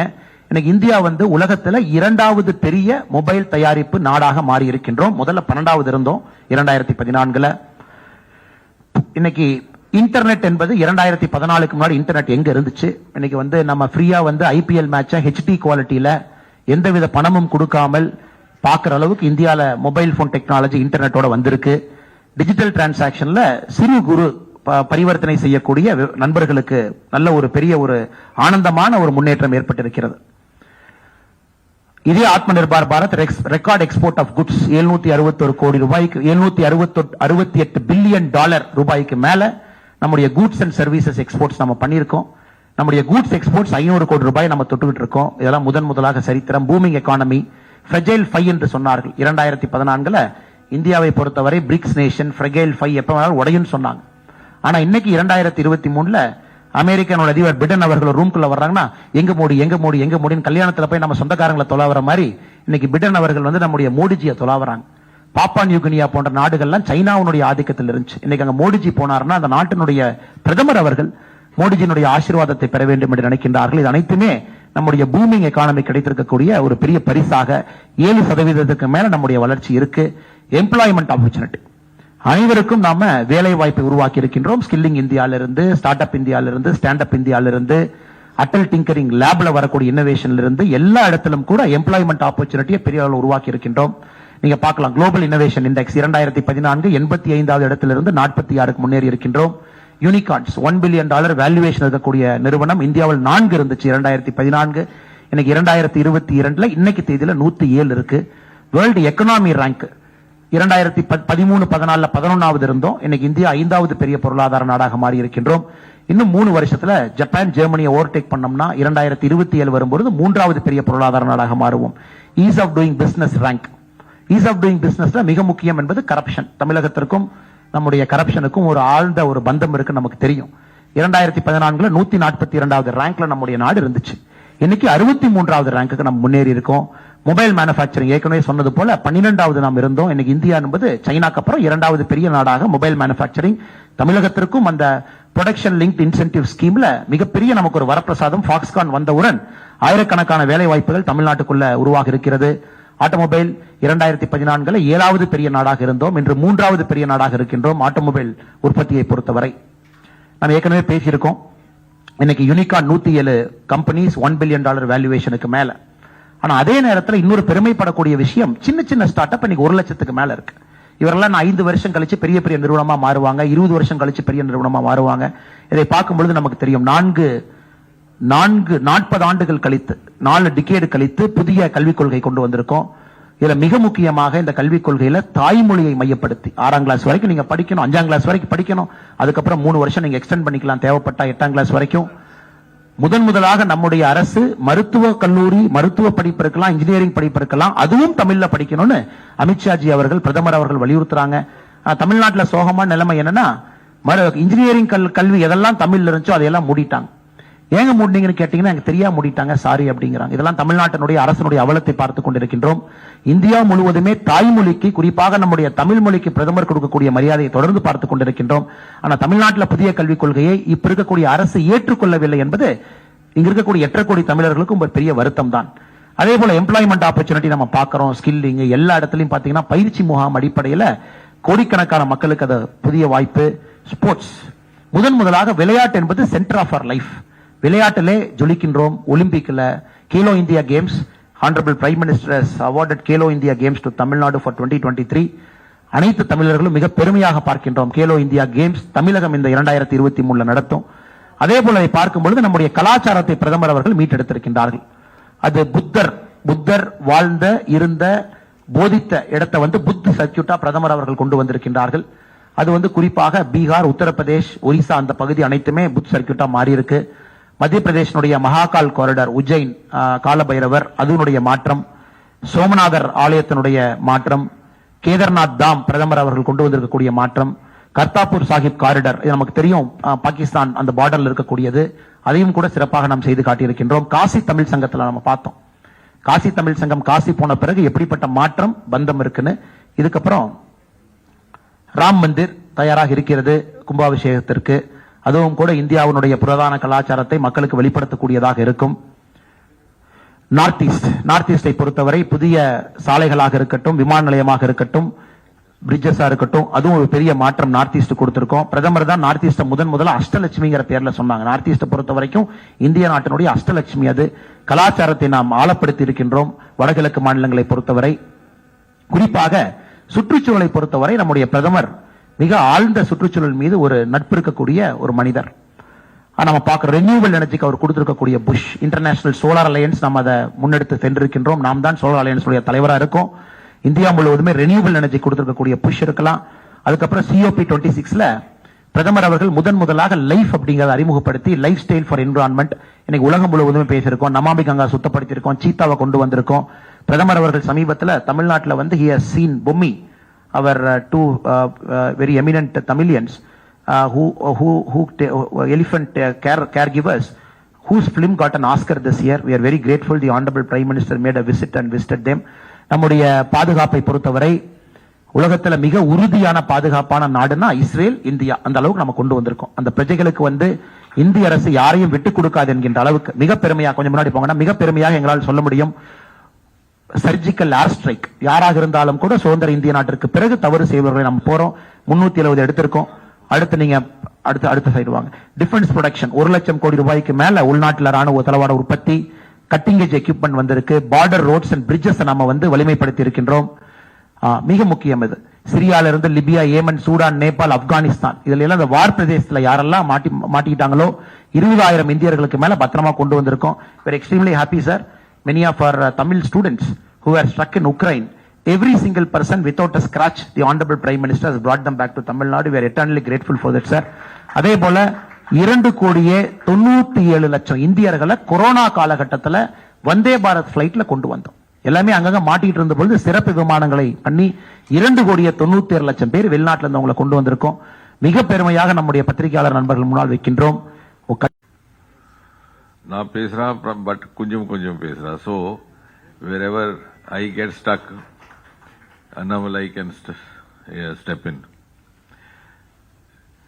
Why I asked him to make this presentation, because it was not in Tamil version, so I said in fluent Tamil, let it be there.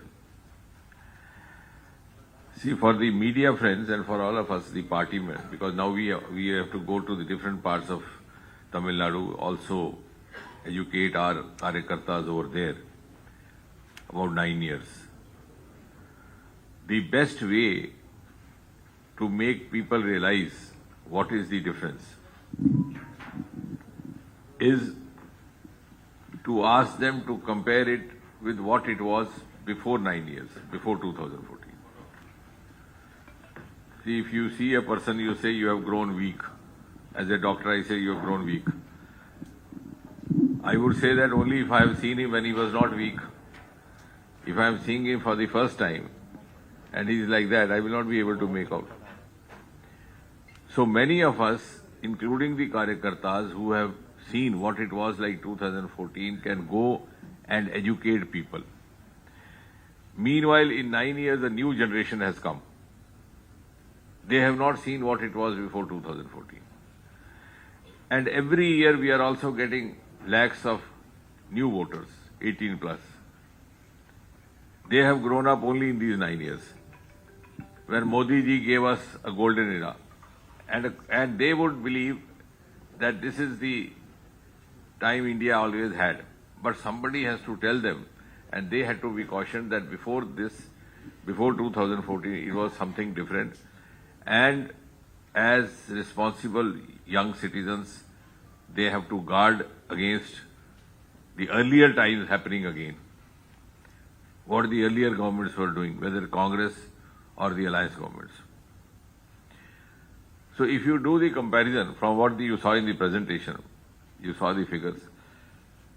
Before 2014, there was such a huge desperation in the country, pessimism.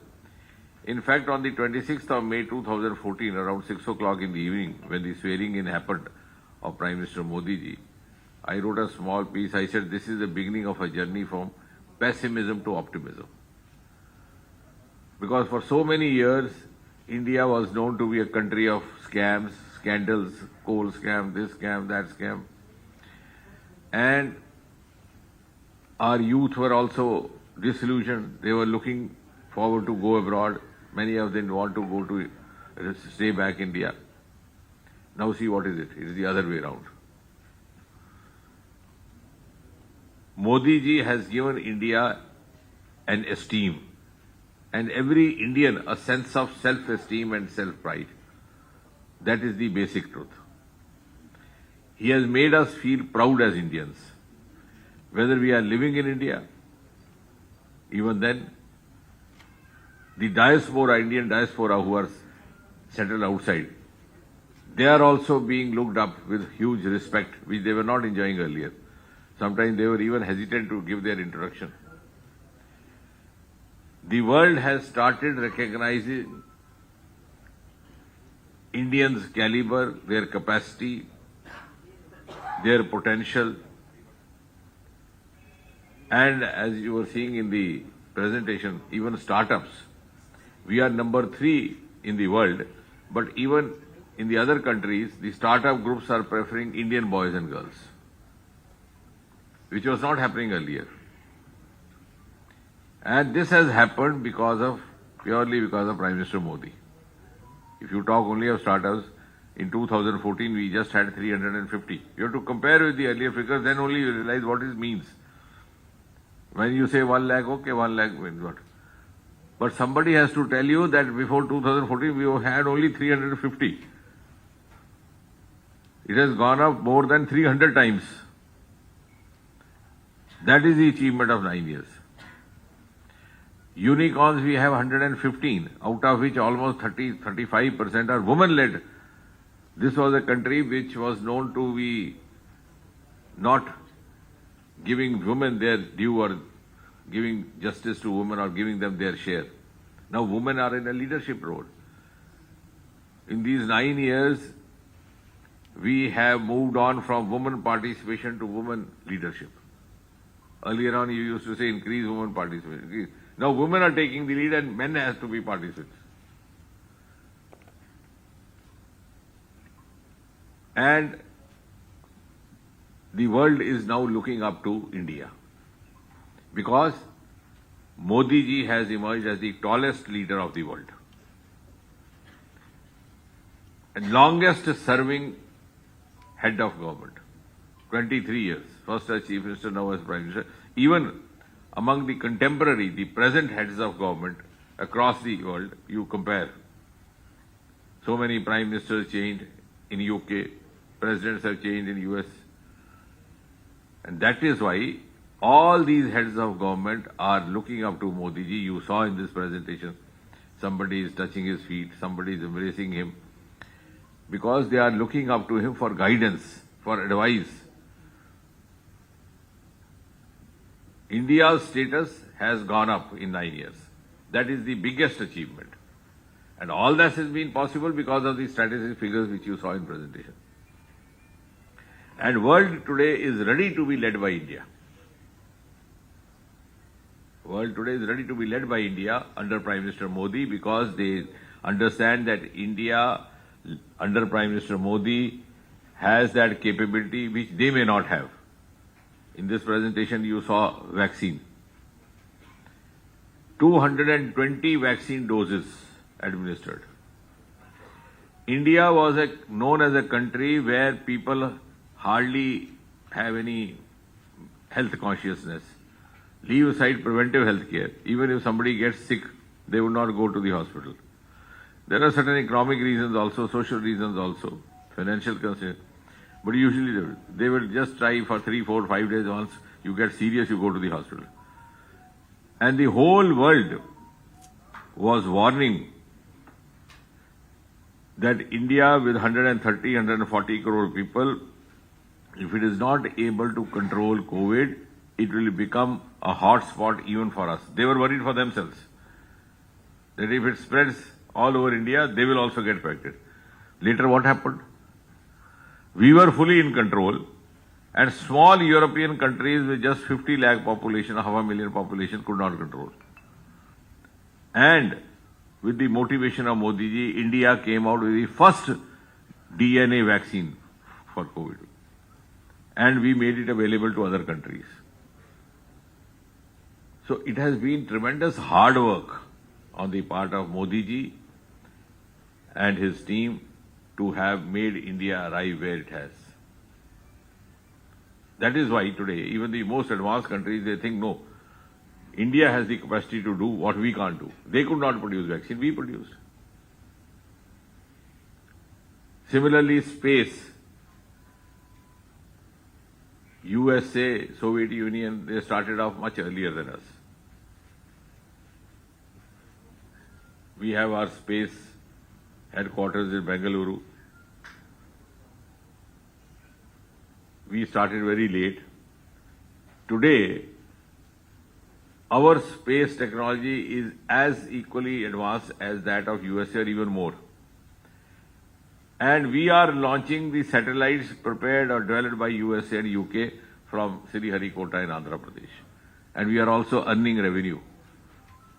When I was seeing the last figures, about 220 million euros earned by launching of UK satellites. And all this in 9 years. Earlier on, they had only, almost out of these 220, almost 187 million euros earned in these 9 years. Similarly, about $56 million earned from the USA satellites. So those countries which were ahead of us are today using our facility. So when we say India has reached a pedestal, it has happened after 9 years of continuous, tireless hard work by Prime Minister Modi. And he has given India a new culture. Culture which is based on objectivity, as he was mentioning EWS or aspirational district. That also we should go and tell people. Earlier on what happened? If I became minister, I would declare my district as backward district and give it all benefits. No, it's not like that. There is a dashboard, there are 40 parameters on the basis of which it is decided which district is backward or lesser developed in terms of health education or health facility, which one in education, which one in connectivity, and then to bring it at a par with the state first district and then national first district. Everything is scientifically, objectively done. Airports from 74 to increase to 148. How? Because Modi ji ensured wherever anything is required, it should be provided. Earlier on, what happened?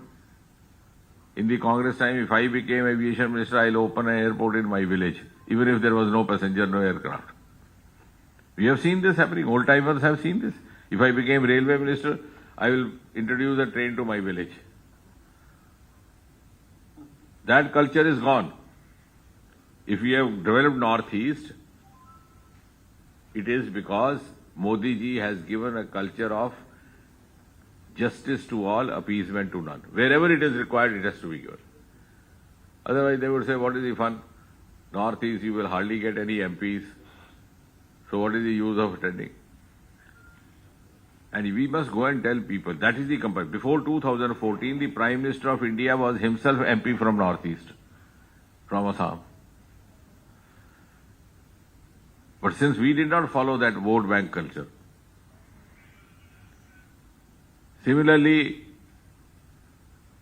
all these reforms brought in by Modi ji are not only governance reforms or developmental reforms, they are also huge social reforms. For example, within 3 months, he issued an order, which Annamalai ji, being he's been in services, he will appreciate. I think 2014 May the government came, by September there was an order that the documents or certificates will no longer required to be tested by gazetted officer. Such a huge thing. That was a legacy of the British Empire. In villages, whenever we went to class 9, 10 and we were asked to get a certificate tested, we didn't know from where to get it tested. It was not simply a governance reform. Modi ji sent out a message, look here, I have the courage to trust my youth. The youth of India are my children, I can trust them. If you are running a family, you do not trust your own son, your daughter, how will you run the family? Such a huge reform. Then within a year, he abolished interviews in the government recruitments. Earlier on, what was happening? We have seen it. We have gone through it. We have been the receiving end of this. A candidate will get 100% written. You would give him 0 in the interview. And somebody whom you want to favor, you give him 100 in interview, even if a written is 5 marks, and he gets selected. By doing such favoritism, we were doing such great injustice, not only to the youth, but to the mankind. In fact, to us, it was a sin. We were committing a sin. So this reform has held us back from committing that kind of a sin. Now for women, he was showing this Ujjwala, where 10 crore households were given gas connection. 10 crore means 10 crore families. Gas connection not only means ease of cooking, it also means protection of your health. So these reforms have multiple dimensions. When we started this scheme in my own constituency, we did a beneficiary summit, this Labharti. So usually I don't speak, I ask others to speak. Because if others speak about me, that is more useful in the election, rather I speak about myself. So one young lady came. She said earlier on, I first used to go to fetch the wood for the kitchen. Then whole day I would be blowing into this. It will take me several hours to prepare food. The food would also not remain properly cooked, and I would also get cough. And in the night, I would get a scolding from my mother-in-law. She said, now difference is, in 1 hour my food is ready, my mother-in-law is happy, my cough is gone, and I don't know what to do. So I have now started working in a stitching shop. Second business, alternative business. So I asked her to join Mahila Morcha. She is now a very active member of our Mahila Morcha. Because, see, now what has happened through this example? You have used the energy of this young lady for nation building. That energy was going wasted in the kitchen. And she was also getting ill health. These reforms are going to change the entire scenario in the coming generation. Similarly, toilets, 12 crore female toilets. Gave them name Samman Ghar or Izzat Ghar. Earlier what was happening? Women, many of the villages, parents were not sending girls to school because there was no toilet. I am telling you fact. These we have to tell people. These figures are okay. What you are this you will get all the copies.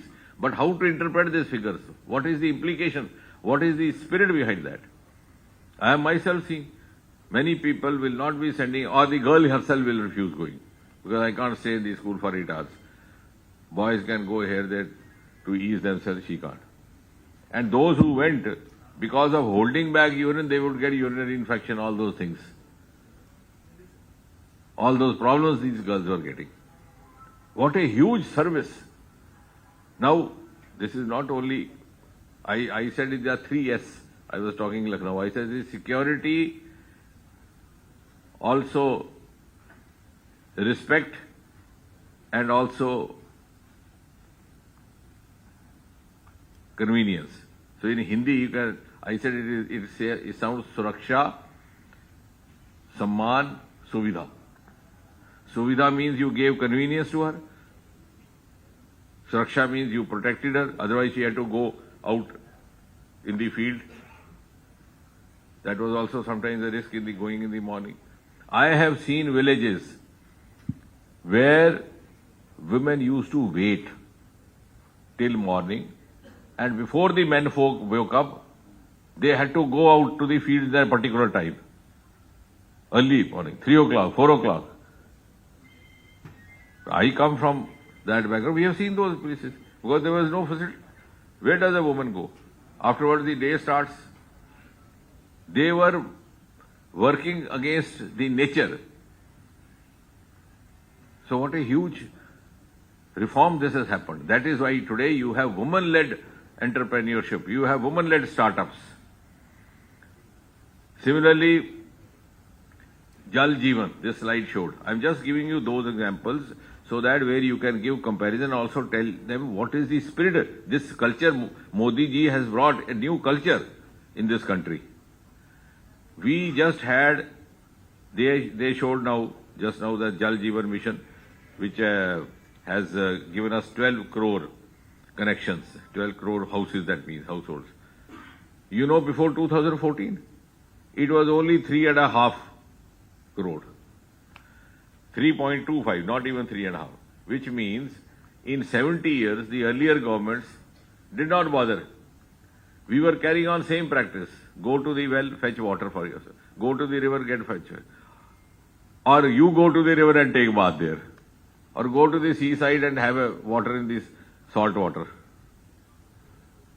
This could have happened earlier also. All these things have happened. This is a quantum jump. This is a quantum jump in 9 years. That is why the world is now seeing, oh, India has come. India's moment has come. It is not that the world is a fool. The people there, they know it is a country to reckon with. Our medical colleges were 145, now 265 added to that. As the number of colleges allotted in these 9 years are more than those constructed in 70 years. Then there are new resources discovered, the ocean resources. We have 7,500 kilometer long coastal area, including Tamil Nadu, beginning from Odisha. Nobody ever saw that side. I was telling some friends from Australia, I said, you have continent called Australia, you have island called Australia, you have country called Australia, but your ocean is not called Australian Ocean. My ocean is called Indian Ocean. Why? Because my forefathers saw there is huge wealth inside. We have not seen. We have now started this.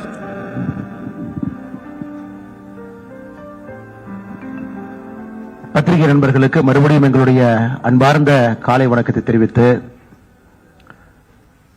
நம்முடைய அரசு, பாரத பிரதமர் நரேந்திர மோடி ஐயா அவருடைய அரசு 9 ஆண்டுகளை வெற்றிகரமாக கடந்து 10வது ஆண்டில் அடியெடுத்து வைக்கின்றோம். மே 27, 2014 இந்தியாவுடைய பிரதம மந்திரியாக பொறுப்பேற்று அன்றிலிருந்து அவருடைய பணி நாட்டில் இருக்கக்கூடிய மூலை முடுக்கில் இருக்கக்கூடிய அனைத்து மக்களுக்கும் கூட ஒரு முன்னேற்றத்தை கொடுக்கக்கூடிய ஆட்சியாக இந்த 9 வருட காலம் ஆடியிருக்கிறது. 10வது ஆண்டு காலம் கூட அப்படித்தான் இருக்கும், வருகின்ற காலமும் அப்படி இருக்கும் என்கின்ற நம்பிக்கை எங்களுக்கு இருக்கிறது. அதனால் இந்த 9 ஆண்டு காலம் நம்முடைய நல்லாட்சியை வருகின்ற 1 மாத காலம் முழுவதுமே தமிழகத்தில் பாரதிய ஜனதா கட்சி, இந்தியாவில் பாரதிய ஜனதா கட்சி அனைத்து இடத்திலும் கூட பல முக்கியமான நிகழ்ச்சிகள் மூலமாக நாங்கள் இதை கொண்டாட இருக்கின்றோம், மக்களிடம் எடுத்துச் செல்கின்றோம்.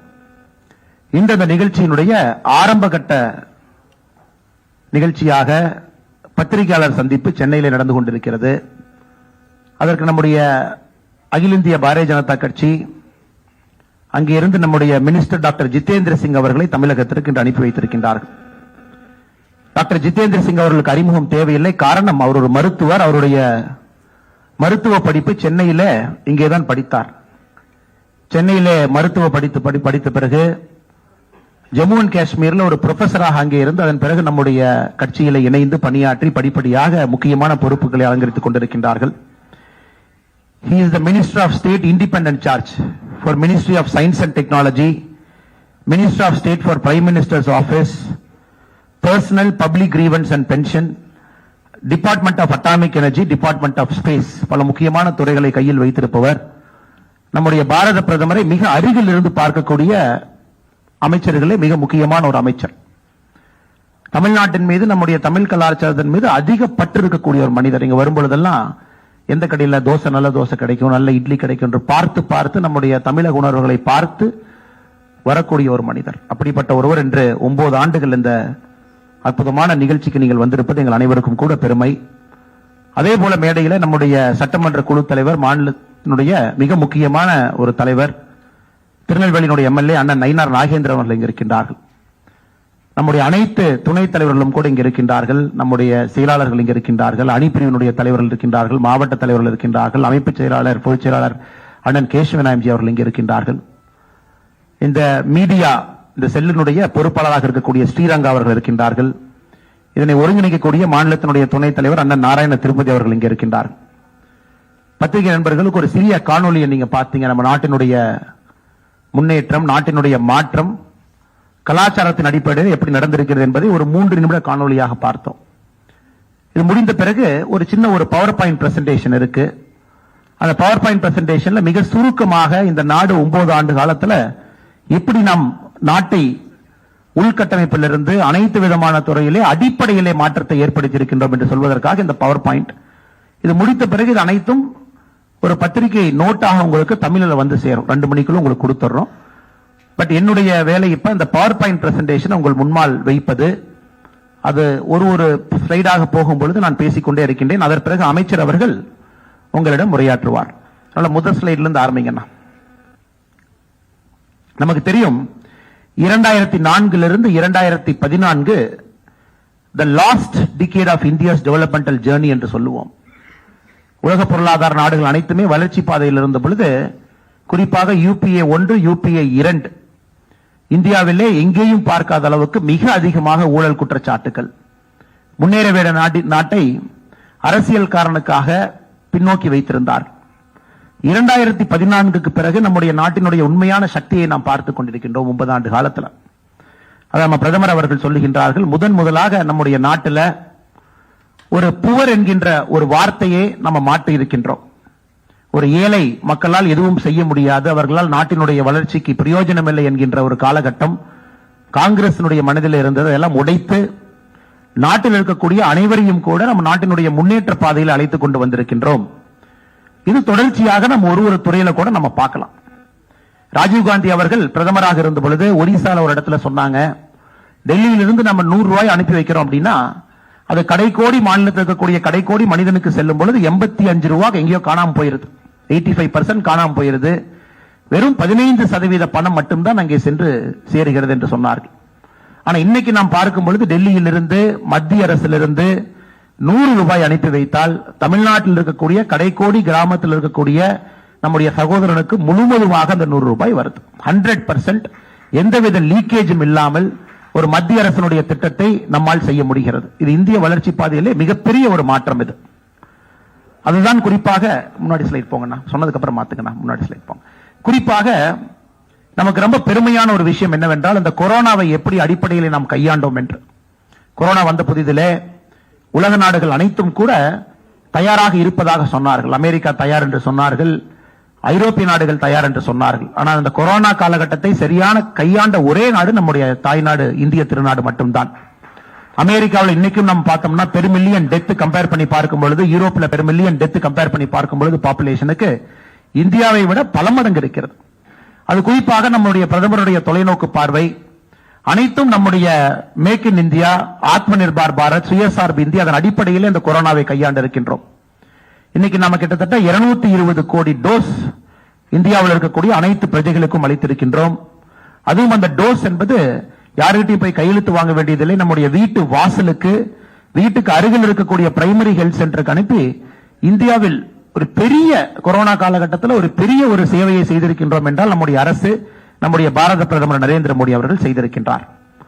அதனால்தான் அங்க நீங்க பாத்தீங்கன்னா தெரியும், எந்தவித டிஸ்பாரிட்டியும் இல்லாமல் அனைவரையும் சமமாக மதித்து, விஐபி கல்ச்சர் இல்லாம, குறிப்பாக முன்கள பணியாளர்களுக்கு முக்கியத்துவம் கொடுத்து, வயதானவர்களுக்கு முக்கியத்துவம் கொடுத்து, அந்த அடிப்படையில தான் நடந்தது. யாருமே எங்கேயும் குற்றம் சுமத்த முடியாது. நான் கியூவை பைபாஸ் பண்ண, விஐபி கலாச்சாரத்துல முதல்லயே போய் நான் டோஸ் போட்டுக்கிட்டேன். இன்னைக்கு 220 கோடி டோஸ் நம்ம போட்டிருக்கோம். கொரோனா இல்லாத ஒரு நாடாக நம்முடைய தாய்நாட்டை நாம் மாற்றியிருக்கின்றோம். இது ஒரு பெரிய சாதனையாக நாம் அனைவரும் கூட பார்க்கின்றோம்.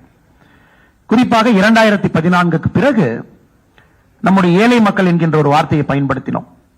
India is a land of rich, at the same time India never cared about poor என்கின்ற ஒரு மேலை நாட்டினுடைய வாசகத்தை உடைத்து நம்முடைய பாரத பிரதமர் அவர்கள் இன்னைக்கு 3.5 கோடி வீடுகளை கட்டி கொடுத்திருக்காங்க.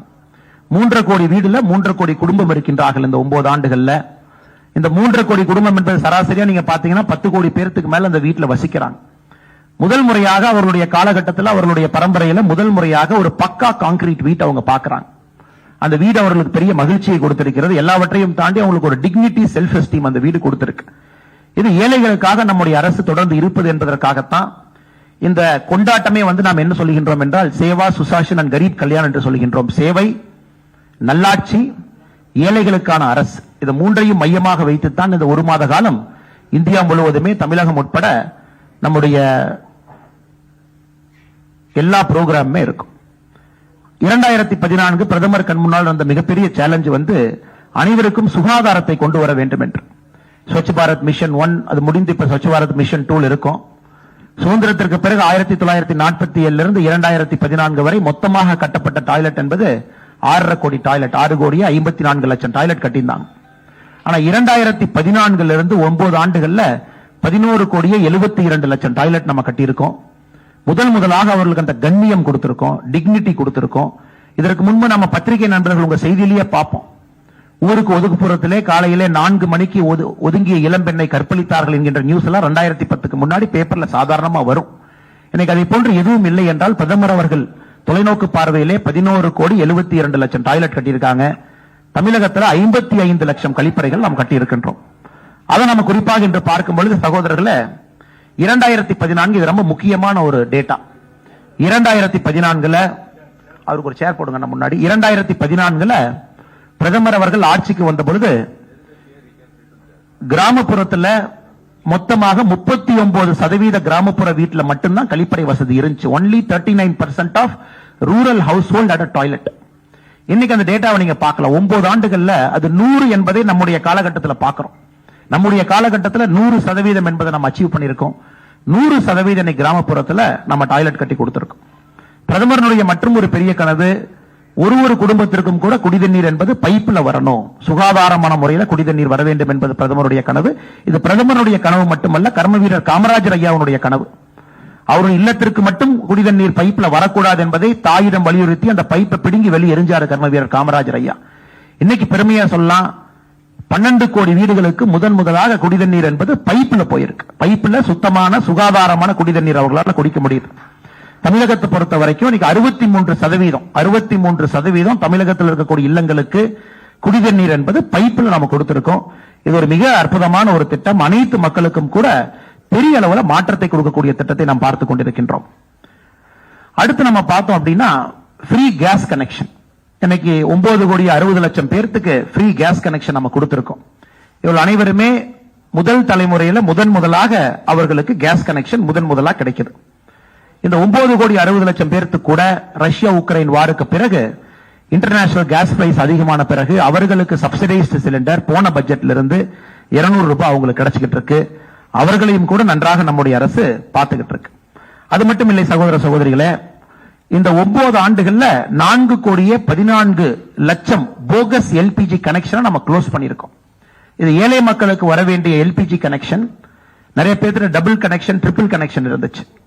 9 ஆண்டுகள்ல 4 கோடியே 14 லட்சம் போகஸ் எல்பிஜி கனெக்ஷனை க்ளோஸ் பண்ணி முதலாக இந்த 9 கோடி மக்களுக்கு நம்ம எல்பிஜியை கொண்டு போய் வீட்டில் சேர்த்திருக்கோம்.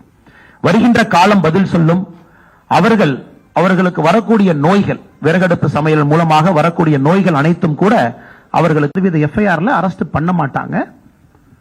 அது இன்வெஸ்டிகேஷன் ப்ராசஸ்ல, உதாரணத்துக்கு சிபிஐ எடுத்தீங்கன்னா சார்ஜ் ஷீட் போடும்போது அரெஸ்டே பண்ணுவாங்க. தமிழ்நாட்டில் 2G ஸ்கேம் உட்பட யாரையும் சிபிஐ முதல் தகவல் அறிக்கை பதிவு பண்ண உடனே அரெஸ்ட் பண்ண. உதாரணத்துக்கு என்னையும் பாத்தீங்கன்னா, நான் இன்னைக்கு திமுக அமைச்சர்கள் மீது பல ஊழல் குற்றச்சாட்டுகளை வச்சிருக்கேன். ஆனா நான் மைக் எடுத்தீங்களா, நான் ஊழல் குற்றச்சாட்டு வச்சுட்டேன், நானும் ஒரு பெரிய ஆள் தான், நானும் இந்த நாட்டில் முக்கியமான பிரச்சனை, ஊழல் குற்றச்சாட்டுக்கு வச்சதுக்காக நீங்க ஒரு அரெஸ்ட் பண்ணா தான் அண்ணாமலை பேசுவான்னா, நாளைக்கு உங்களுக்கும் பாதுகாப்பு இருக்காது, எனக்கும் பாதுகாப்பு இருக்காது. வைக்கக்கூடிய குற்றச்சாட்டை யாரும் மறுக்கவில்லை. சுப்ரீம் கோர்ட்டில் இருந்து அதுக்கு ஒரு கமிட்டி போட்டிருக்காங்க. அது டெல்லி ஹைகோர்ட்லயும் ரிட் பெட்டிஷன் அதுக்கு ஒரு கமிட்டி போட்டிருக்காங்க. குற்றச்சாட்டை யாரும் மறுக்கல. ஆனா என்னுடைய முதல் கண்டிஷன் அரெஸ்ட் பண்ணாதான் நான் பேசுவேன் சொல்லுகின்ற கருத்தை யாரும் ஏற்றுக்கொள்ள முடியாதுங்க. அவங்க 7 அம்ச டிமாண்ட கொடுத்திருக்காங்க. 7 பாயிண்ட் டிமாண்ட். 7 பாயிண்ட் டிமாண்ட்ல முதல் டிமாண்டே அந்த பர்டிகுலர் மனுஷனை நீங்க அரெஸ்ட் பண்ணாதான் அடுத்த 6 டிமாண்டும் பேசுவோம் என்று சொல்வதை ஏற்றுக்கொள்ள முடியாது. இதே வீராங்கனைய இத்தனை காலமாக யாரும் கௌரவம் கொடுக்காதப்ப பிரதமர் அவர்கள் தன்னுடைய இல்லத்திற்கு அழைத்து அவர்களுக்கு மரியாதை கொடுத்து அந்த சகோதரியை பாராட்டி இந்தியாவிற்கு பெருமை சேர்த்ததற்காக நாட்டு மக்களுக்கு முன்னாடி நம்ம பிரதமர் தான் பாராட்டினார். அதனால இதுல ஒரு சட்ட திட்டத்துக்கு உட்பட்டு தான் நீங்கள் நான் இருக்கணும். ஏன்னா நாளைக்கு இதே பிரச்சனை, ஒருத்தர் பிரஷர் போடுறாங்க, ஜந்தர் மந்தர்ல பிரஷர் போடுறாங்க, கப்பஞ்சாயத்து வர்றாங்க, கப்பஞ்சாயத்தினுடைய தலைவர் ஹரியானால இருந்து சப்போர்ட் பண்றாங்க, அவங்களால கூட்டத்தை கூட்ட முடியுதுன்னா என்னாலையும் கூட்டத்தை கூட்ட முடியும். நாளைக்கு இதே பிரச்சனை உங்களுக்கு எனக்கு வரும். நக்கீரன்ல மேல ஒரு ஆர்டிகல் எழுதுறீங்க, நான் நக்கீரன் மேல ஒரு கேஸ் போடுறேன், நான் 10,000 பேர்த்த கொண்டு வந்து நக்கீரன் மேல நிறுத்துங்கிறக்காக நக்கீரன் அரெஸ்ட் பண்ணக்கூடாது. பத்திரிகை சுதந்திரம் சொல்றது புரியுதல்லங்க. அதனால தயவு செஞ்சு அதை கொஞ்சம் டிஃபரன்ஷியேட் பண்ணி பார்க்கணும். நாளைக்கு அந்த சகோதரி ஒரு எவிடன்ஸ் பத்திரிகை முன்னாடி ரிலீஸ் பண்றாங்கன்னா நாங்கள் கடமைப்பட்டு இருக்கின்றோம். டெல்லி போலீஸ் கடமைப்பட்டிருக்கு. எவிடன்ஸ் கொடுக்கல, மியர் அலிகேஷன். அரசு எஃப்ஐஆர் பதிவு பண்ணிட்டாங்க, கமிட்டி போட்டுட்டாங்க, டைம் பவுண்ட் இன்வெஸ்டிகேஷன் பண்றேன்னு சொல்றாங்க. ஆனா நீ அரெஸ்ட் பண்ணாம இந்த இடத்த விட்டு போக மாட்டேன்னு சொல்றது நியாயமா? நீங்களே கேளுங்க ஜெயண்ணா. பிரிட்ஜ் பூஷன் எம்பி அவர்கள் மீது கட்சி சார்ந்த ஏதாவது நடவடிக்கைகள் எடுக்கப்பட்டிருக்கா? அது என்ன ஸ்டேட்டஸ்ல இருக்கு? We will try to confine more to 9 years. அமைச்சர் அவர்கள் சொல்வது, நான் இங்க இருக்கின்றேன், நீங்க இருக்கிறீங்க, எல்லாம் தொடர்ந்து பேசலாம். இன்னைக்கு அமைச்சர் அவர்கள் தினமும் நமக்கு கிடைக்க போறது கிடையாது. 9 ஆண்டுகள் சாதனையை பேசுவதற்காக இங்க இருக்கின்றோம். இது சம்பந்தமாக உங்களுடைய கேள்விகள் அமைச்சர் எதிர்கொள்வதற்கு தயாரா இருக்க. மிச்ச கேள்வி நாங்க இருக்கோம், நாங்க உங்ககிட்ட பேசுறோம். 15 எய்ம்ஸ் கொண்டு வந்ததா சொன்னீங்க. அதுல தமிழகத்துல மதுரையோட எய்ம்ஸ் எப்போ வரும் சார்? அதோட ஸ்டேட்டஸ் என்ன sir? 2026 March. But we will try to get it expedited. Otherwise the target is 2026. But our team and the party is trying to push it a little faster. We'll try with that. The state government also has to cooperate in that. பிப்ரவரி வரைக்குமே 23.5 கோடி ரூபாய் மட்டும்தான் நிதி ஒதுக்கீடு செய்யப்பட்டதா இருக்குது. அதை பத்தி சொல்லுங்க சார். Which one is? அந்த நிதி போதுமானதா இருக்குமா?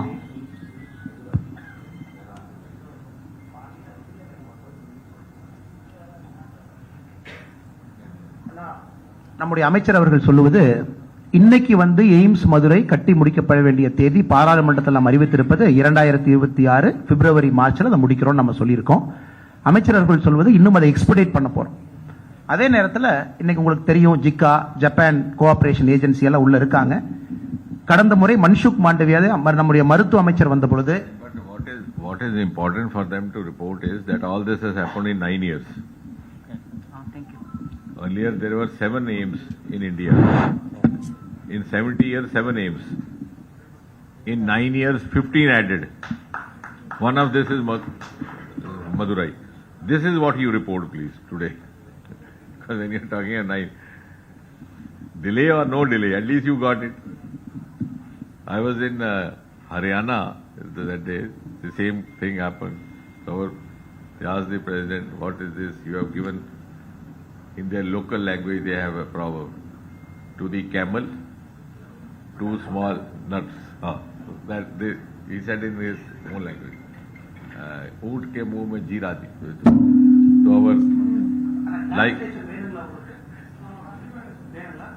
So our Annamalai ji is dynamic. Immediately started explaining. Look at this is this. So I intervened. I said, tell him, at least somebody gave something. Earlier nobody was giving. So what we are here to discuss and understand is that 70 years we didn't get this. Now we are getting it. So this is all centrally funded medical colleges, centrally funded aims.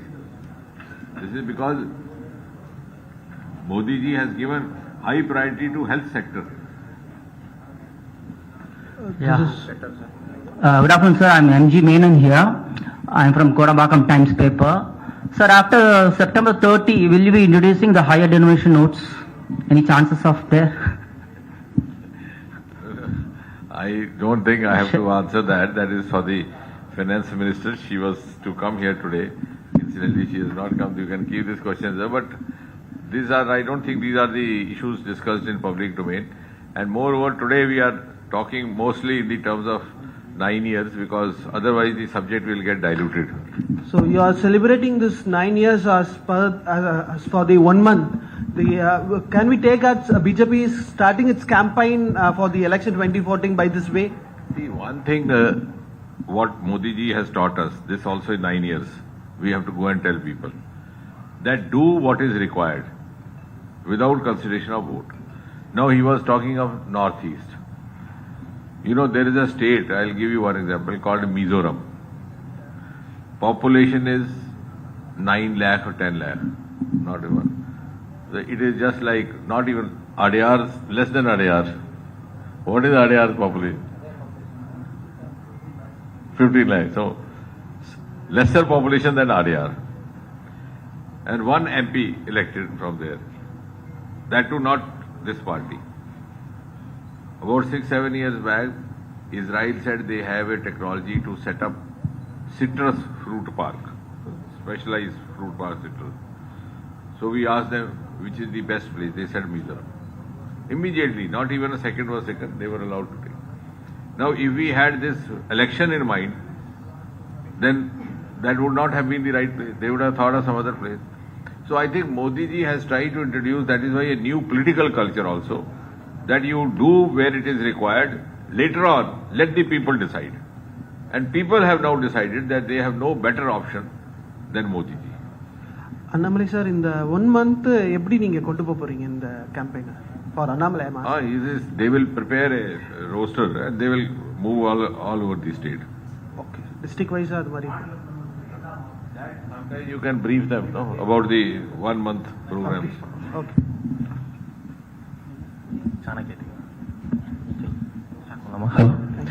Sir, Senthilkumar from Chanakya TV. Sir, கங்கையை தூய்மைப்படுத்துறதுக்காக சிறப்பு திட்டத்தை செயல்படுத்துறீங்க. அது மாதிரி காவிரியை சுத்தப்படுத்துறதுக்கு தூய்மையான சிறப்பு திட்டம் ஏதாவது செயல்படுத்த போறீங்களா? அப்புறம் ஈரோடு கேன்சர் நோய் அதிகமா இருக்கக்கூடிய அங்க இருக்க மக்களுக்கு அதிகமா கேன்சர் வருது. அதுக்கு ஏதாவது சிறப்பு திட்டம் ஏதாவது செயல்படுத்த போறீங்களா?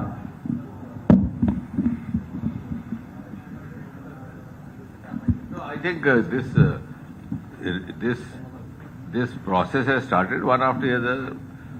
All the other rivers and wherever it is required, it will be taken up. There is a separate plan for this. Not only it will confine only to Ganga. Even in my own constituency, there is a river called Devika, which is considered to be the elder sister of Ganga by mythology. They say if you do the last rituals there, you need not go to Haridwar. So there also they have started clearing. So they are taking it up one by one. Sir, வணக்கம். Sir வணக்கம். Rajavel Dinamalar.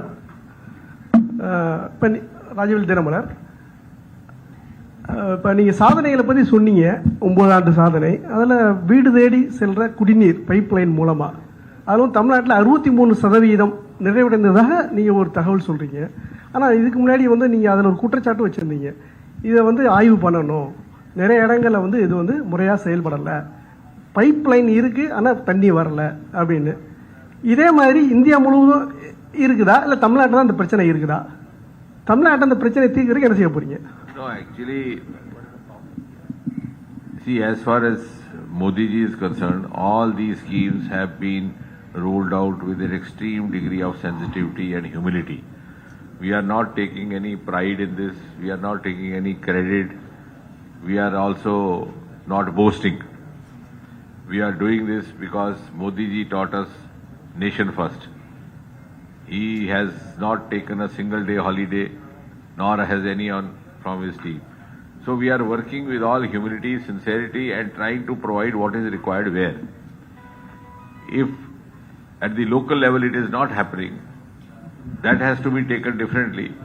We will not discuss it today, but I am sure our team, led by Thiruvannamalai, will take it up in a proper way. But that is also a message to the people. Why, if a scheme has been given by the center, why it should not be effectively implemented? Sir, Last few questions. sir, here.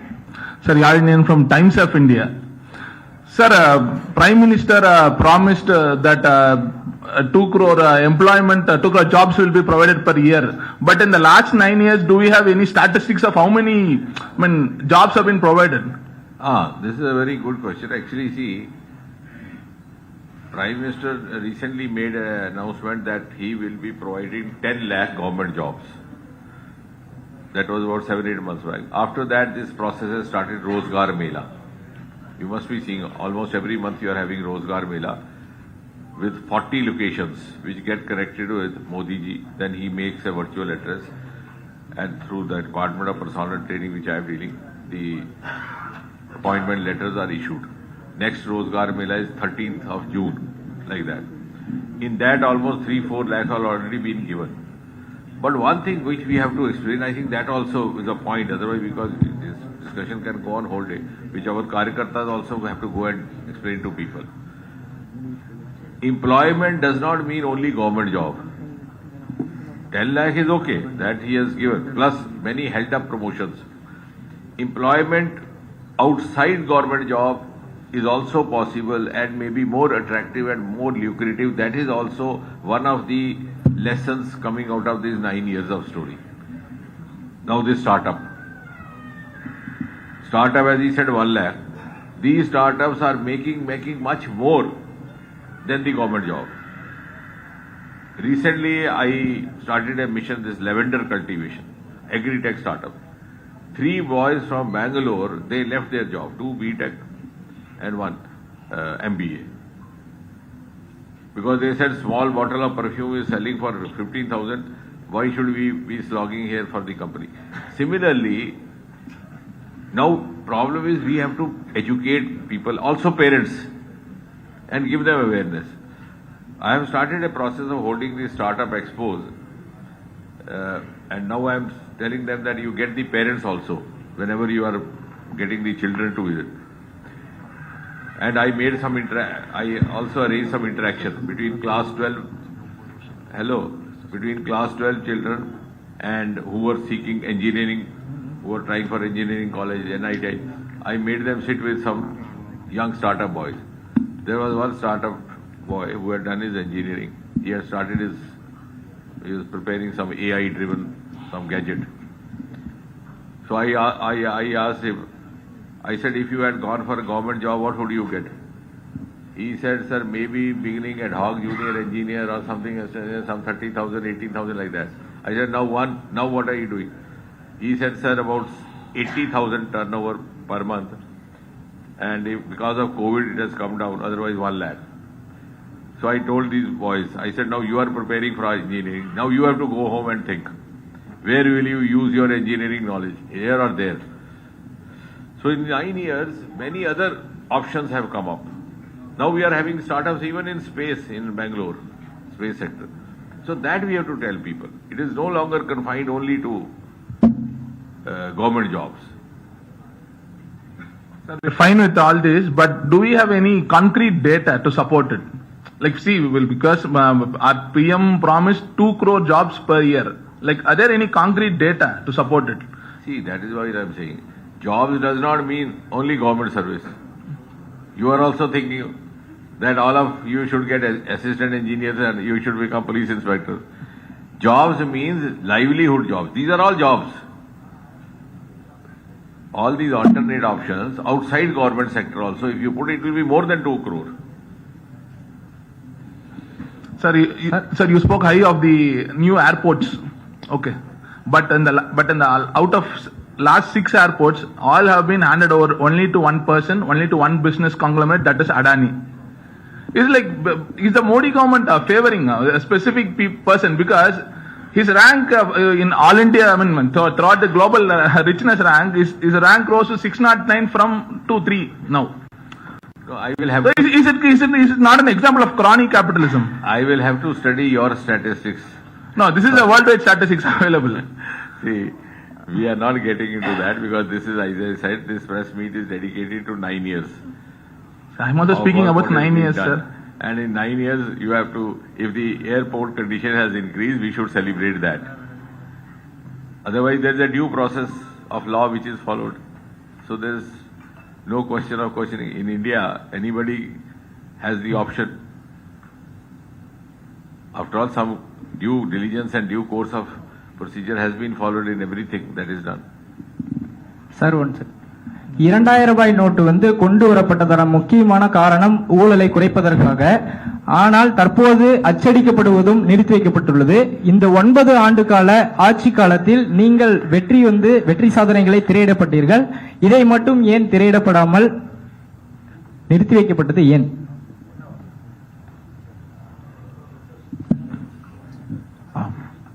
இது கடைசி கேள்வி எடுத்துக்கிட்டு நண்பருடைய கடைசி கேள்வி எடுத்துக்கலாம். அண்ணா, நாம எப்போ இங்க தான் இருக்கோம்.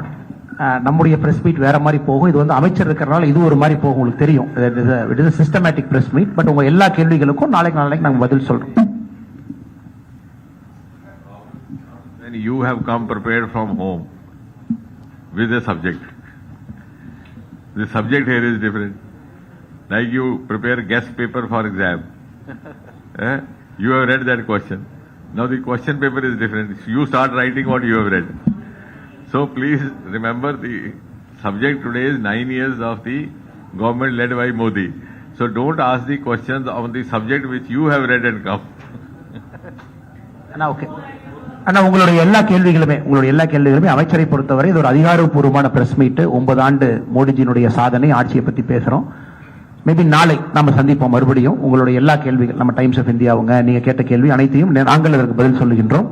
இன்னைக்கு நம்முடைய பிரசன்டேஷன், நம்முடைய டேட்டா, நாங்க உங்கள்கிட்ட அன்பான வைக்கக்கூடிய வேண்டுகோள் என்பது ஒரு ஓப்பன் மைண்ட்ல கம்பேர் பண்ணி பாருங்க. இப்ப இருக்கக்கூடிய டேட்டாவும் அதற்கு முன்பு இருக்கக்கூடிய டேட்டாவும் டூ அ கம்பேரிசன்.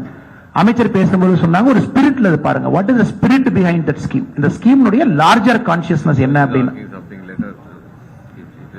நம்ம ஷில்பா நாயர் அவங்க இந்தியா டுடே நீங்க கேளுங்க. மைக் உங்களுக்கு.